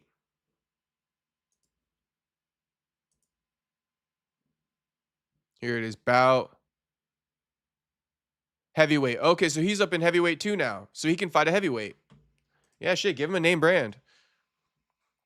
Give him a name brand. Maybe this will be one of Fury or AJ's warm-up fights. You know how we talked about that? Fury and AJ going to do a warm-up before they fight next year? Maybe this dude finna be their warm-up. I don't know. Okay, Gassiev looks washed, but maybe Italma. Okay. Okay. Yeah, I know Italma. We could run it with Italma. Okay, and yeah, Gassiev moved up to heavyweight too. I got you, Mark. Miata Boy goes, Cop tends to tee off, having them up against the cage and cuts angles to pick a shot. Royval can take a page from Murphy versus Pico with a spinning elbow when Cop cuts the angle to attack throw. I see. I see. So he can use Cop's aggression against him. Same type of thing Lerone did to fucking Pico. You know, Brandon Royval, the type of guy to be training that in the gym too. He's the type of guy to be training that in the gym. Hopefully he has been. I feel like every MMA fighter, every UFC fighter on the roster, and every up-and-coming fighter in every MMA gym across the nation, across the world, should be training offense and defense to that spinning back elbow. Like everybody. It was the year of the spinning back elbow. If people aren't actually training that in the gym and drilling that, they're lost, bro. They're lost. It's actually crazy. So hopefully Royval's been training it and he can execute it in the fight. That's a good breakdown, Miata Boy. That is a good breakdown. If Cop goes forward with reckless abandonment at any point in time, with Royval up against the cage, perfect time to throw that elbow. Perfect time.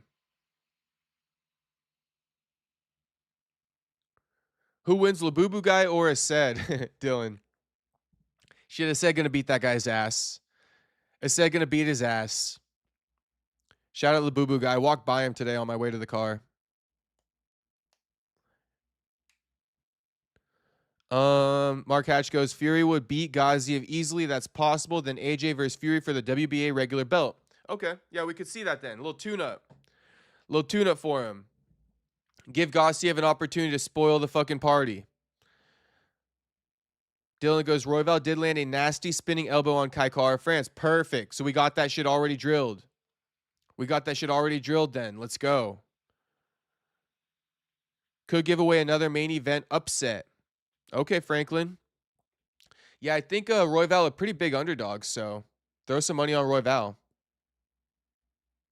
Dylan, I think drilling eye pokers is more a priority than training for a spinning elbow. Shit. Depends who you're fighting. Depends who you're fighting. If you're fighting Cyril Gane, if you're fighting John Jones, if you're fighting fucking Nasruddin Imavov, shit. Yeah. Yeah. You might want to start training that shit. Because we all know those guys are. We all know that's part of the practice over there at whatever gym Cyril Gane trains at. And Nasruddin Imavov. We all know that's part of the practice. That's a part of the drills right there, the warm-up drills. Okay, 30 seconds of eye pokes, go. All right, though. I'm gonna get off stream. We got another stream tomorrow, though, of course. The Fight Companion, the last card of the year. Everybody tune in. Shit, you know I would love nothing more than to have a pop-in stream for the last card of the year. Then we'll go into boxing for a little bit, for a few weeks. We got Jake Paul, AJ.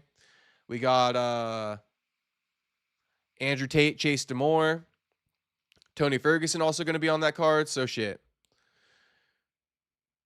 That's the schedule coming up.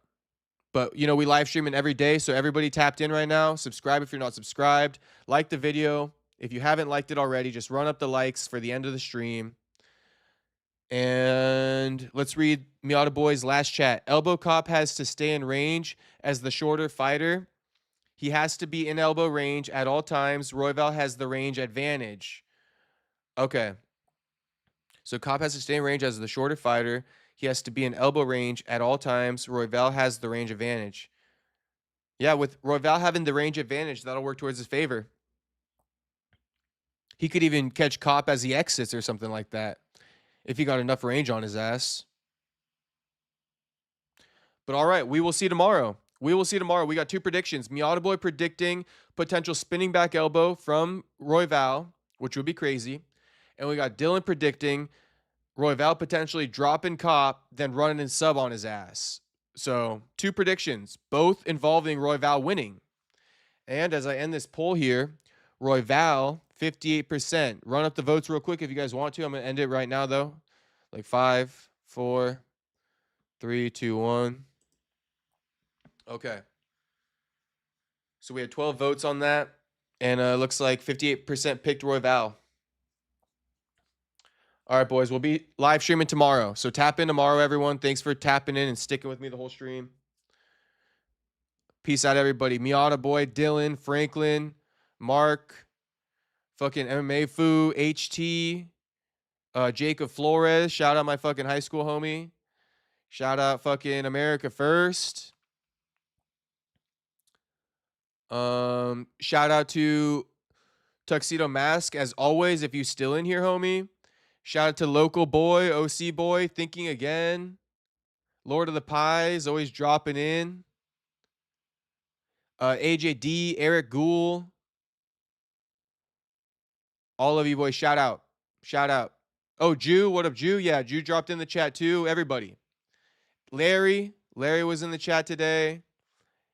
And if I missed you, I'm sorry. Oh, Andrew was in the chat too. Shout out to Andrew. C. Pete, can't forget C. Pete. All right, we got everybody. All right, guys.